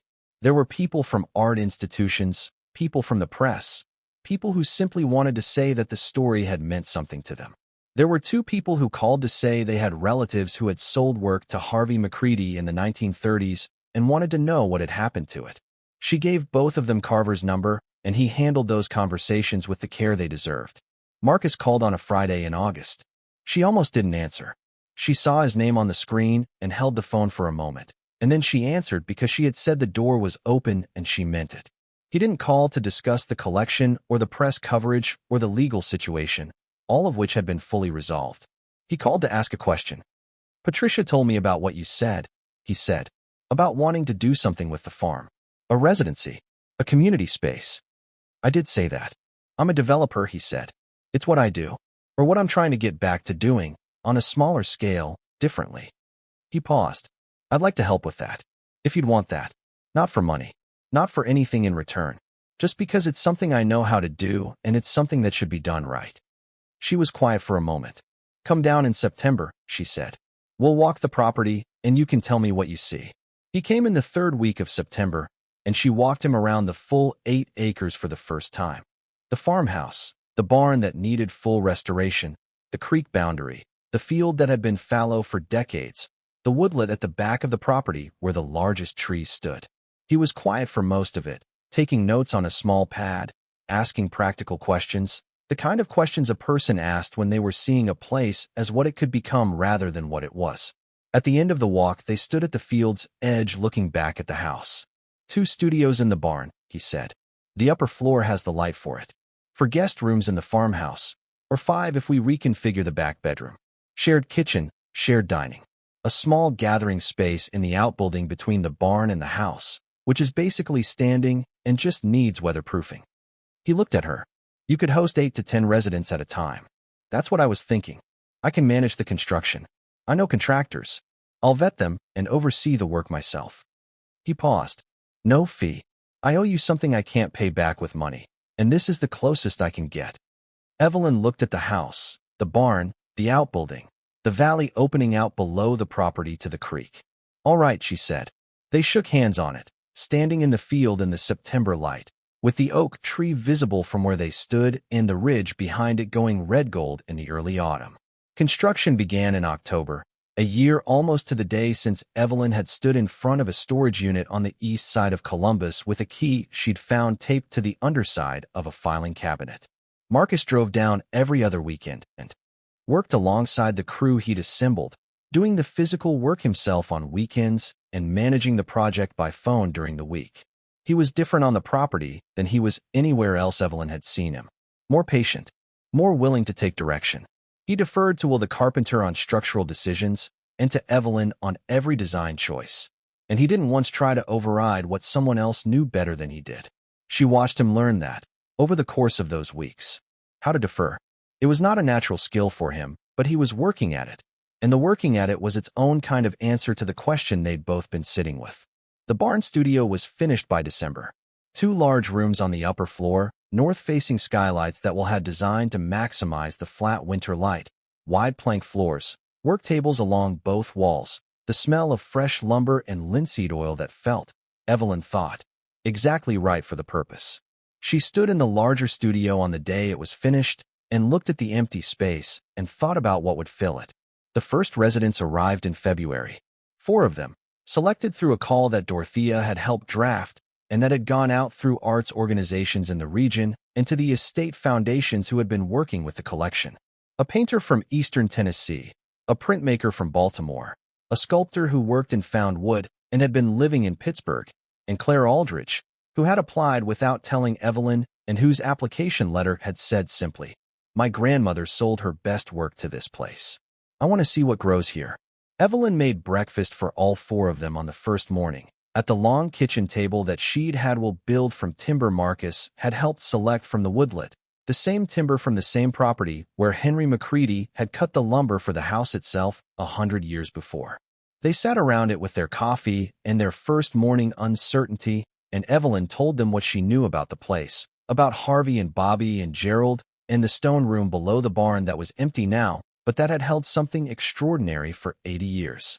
She told them because she thought they should know where they were, because place mattered, because the ground under a thing shaped what grew in it.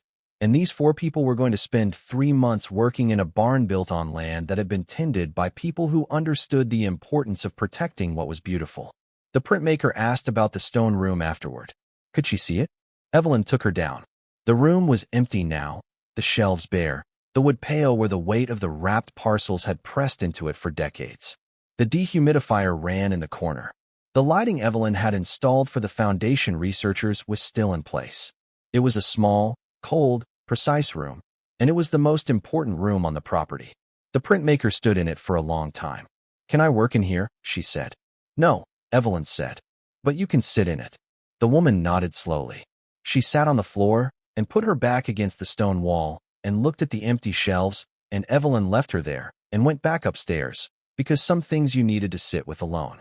By March, the farm had its own rhythm, for residents working in the barn studios through the mornings and afternoons, gathering in the farmhouse kitchen for meals, walking the property, or going into town in the evenings. Patty at the diner started a weekly dinner for the residents on Thursday evenings, pulling in other people from the township, the conversation spilling from table to table and out onto the sidewalk in the mild March air. Dorothea organized an afternoon at the library where the residents could talk about their work with whoever wanted to come. 11 people came the first time, 23 the second. Something was waking up in Heron's Creek that had been asleep for a long time. Evelyn didn't take credit for it. The township had been there all along, and the people in it had been there all along, with their winters and their wood stacks and their 2-block main street and their practical, undemonstrative care for one another. What the farm had done was give it a focus, a place to converge around, a reason for people from elsewhere to come here and find what was already present. Ray Garfield came to dinner at the farmhouse one evening in March and sat at the long table with the 4 residents and Evelyn and Patricia, who had driven down for the weekend and who had started bringing things when she came now. Curtains for the guest rooms, seeds for the garden. Once a framed map of Callaway County she'd found in an antique shop in Columbus that she thought might belong on the wall of the common room. After dinner, Ray sat on the porch with Evelyn while the residents talked inside, and the night came down over the valley. "My grandfather would have liked this," he said. "He helped build the house," Evelyn said. "He helped build the house," Ray agreed. "He'd have liked that the house came to this." She thought about the chain of it. Henry McCready building the house with lumber cut from his own property, Ray's grandfather helping frame it. Harvey filling the stone room with work he'd bought from artists he believed in. Bobby trusting Gerald with the secret of it. Gerald buying the property with almost everything he had and spending 50 years trying to figure out how to do right by it. Evelyn walking in on a cold November morning with a flashlight and finding all of that waiting. The chain was long, and each link in it had been made by someone trying to protect something they loved, doing it imperfectly, doing it without sufficient communication or planning or legal clarity, but doing it with their whole attention. She had come in at the end of the chain and had one job: close it properly. She was doing that. The final authentication results came in April, the remaining 58 pieces confirmed and valued. The complete collection, 218 pieces, authenticated and fully documented with provenance, was valued at $68 million. Daniel called to tell her on a Tuesday afternoon when she was on the porch with Claire, who had stayed on after the first residency period and asked to continue through the spring, which Evelyn had said yes to without hesitation.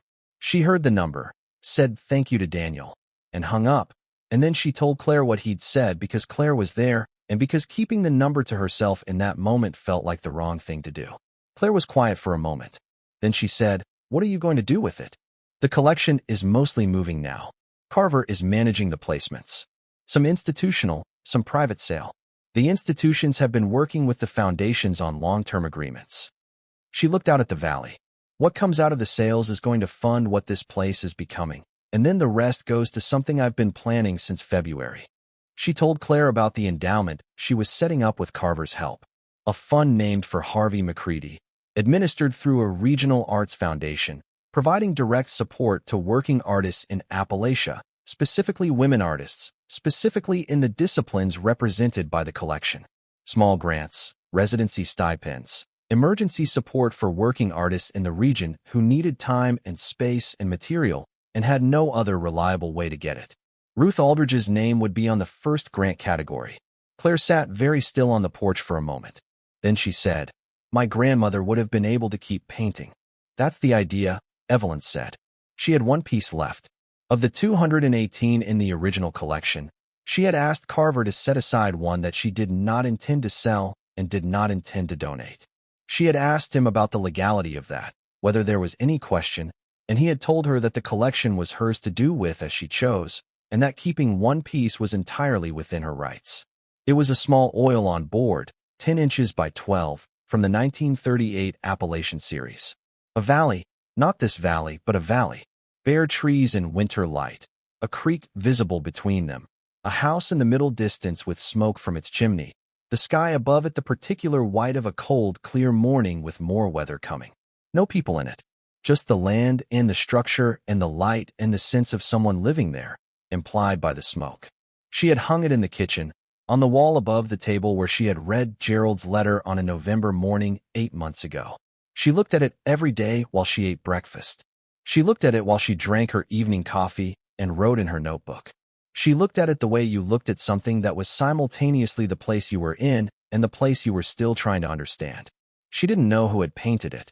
The signature in the corner was small and cramped, and she hadn't been able to make it out clearly, and Daniel had identified the artist as someone whose name appeared nowhere else in the documented record, a painter who had apparently left nothing behind except this one work in a stone room in West Virginia. She found she didn't need to know anything more about it than that. Some things were complete in themselves. Patty came for dinner on a Saturday in late April, the first time she'd come to the farm rather than Evelyn going to her. She brought pie and a bottle of wine and sat at the long kitchen table with Evelyn and Patricia and 2 of the spring residents, and she looked at the painting on the wall for a while before she sat down. "Where'd you get that?" she said. "It was here," Evelyn said. Patty looked at it a moment longer. "Looks like the view from the ridge above the old mill site," she said. "Above this property. If you go up there on a clear morning in winter, the valley looks just like that." Evelyn looked at the painting. She had not gone up to the ridge. It was on her list of things to do when the season allowed. She'd been meaning to go since March, and the work of the farm had kept her close to the buildings. "Take me up there sometime," she said. "Sunday morning," Patty said. "Bring coffee." They went on Sunday. The 4 of them, Evelyn and Patty and Patricia and Claire, up the trail at the back of the property that Ray had showed Evelyn in February, through the woodlet and up the steeper ground above it to the ridge line. The morning was clear and warm enough. A good April morning with the smell of new growth coming off the hillside. At the top of the ridge they stopped. The valley opened below them the way valleys did from height, the whole shape of it visible at once. The creek line, and the fields, and the road, and the tree line, and the farmhouse at the center of it all, with its cream-colored walls, and the smoke from its chimney, going straight up in the still morning air. Evelyn stood at the top of the ridge with her coffee, and looked at the view, and understood something she hadn't been able to understand from below. The painter had stood here. Whoever had made the small oil on board had stood exactly here, on this ground, on a winter morning, and looked at exactly this, and had put it down with 10 inches of board and the colors that were right for it, and 2 initials in the corner and nothing else. No explanation. No title. Just the view and the house and the smoke and the cold white sky. She was standing in a painting. She was standing in the place where someone had stood 80 years before and decided this was worth keeping and had kept it the best way they knew how. She thought about Harvey building his room and storing what mattered to him with the patience and the care of someone who understood that beautiful things required protection, and that protection was its own kind of art. She thought about all the people in the chain between then and now, all the imperfect, well-meaning, complicated people who had done what they could with what they had. She was one of them. She had done what she could. She was still doing it. The farm was below her. The studio lights were on in the barn, visible from the ridge, the printmaker already at work at this hour. The kitchen window showed the lamp she'd left on, the table, the painting on the wall. She was 68 years old. She had 4 notebooks full of writing and a 5th just started. She had a garden coming into its 2nd season that was going to be better than the first. She had a stone room below the barn that was empty now and clean and ready for whatever came next. She had a legal endowment being established in the name of a coal man who had loved art and a woman artist who had trusted a stranger to keep what she couldn't. And what she hoped that endowment would do for people she would never meet was give them time and space and the specific dignity of being trusted to do the thing they were made to do. She had a stepson who was learning how to be wrong about something and stay in the room afterward, which was, she had come to believe, one of the harder things a person could learn and one of the more necessary ones. She had a stepdaughter who came every month and stayed longer each time, and who had started bringing her sketchbook, which Evelyn had never known she kept. She had Ray Garfield bringing firewood twice a week and Patty keeping a piece of pie for her on Thursday evenings and Dorothea at the library ordering books she thought Evelyn might want to read and leaving them at the desk with a sticky note attached. She had a property she'd found with a deed she'd found in a storage unit she hadn't known about until after the man who rented it was gone, a man who had loved her without the vocabulary to say it clearly and had left her, accidentally and imperfectly and with the best of his intentions, the only thing he'd always meant to give her. A place that was finished. A place worth seeing. She stood at the top of the ridge for a long time. Below her the smoke rose straight from the farmhouse chimney and the studio lights were on in the barn and the creek moved through the trees at the field's edge and the valley was itself. Exactly itself. The way it had been before any of them were here and the way it would be after. She turned to Patty beside her. "Thank you for bringing me up here," she said. Patty handed her the thermos. "I've been meaning to show you since November. I just kept forgetting you hadn't seen it yet." Evelyn poured coffee and looked at the view one more time, long enough to fix it. And then she turned and started back down the trail toward the farmhouse and the work that was waiting for her there. The good, ordinary, meaningful work of a day that was like most days now, full of what she needed and nothing she didn't. Thank you so much for watching until the end. If you love this story, check out the other videos on your screen now. I think you'll really enjoy them. And don't forget to subscribe if you haven't already. See you in the next story.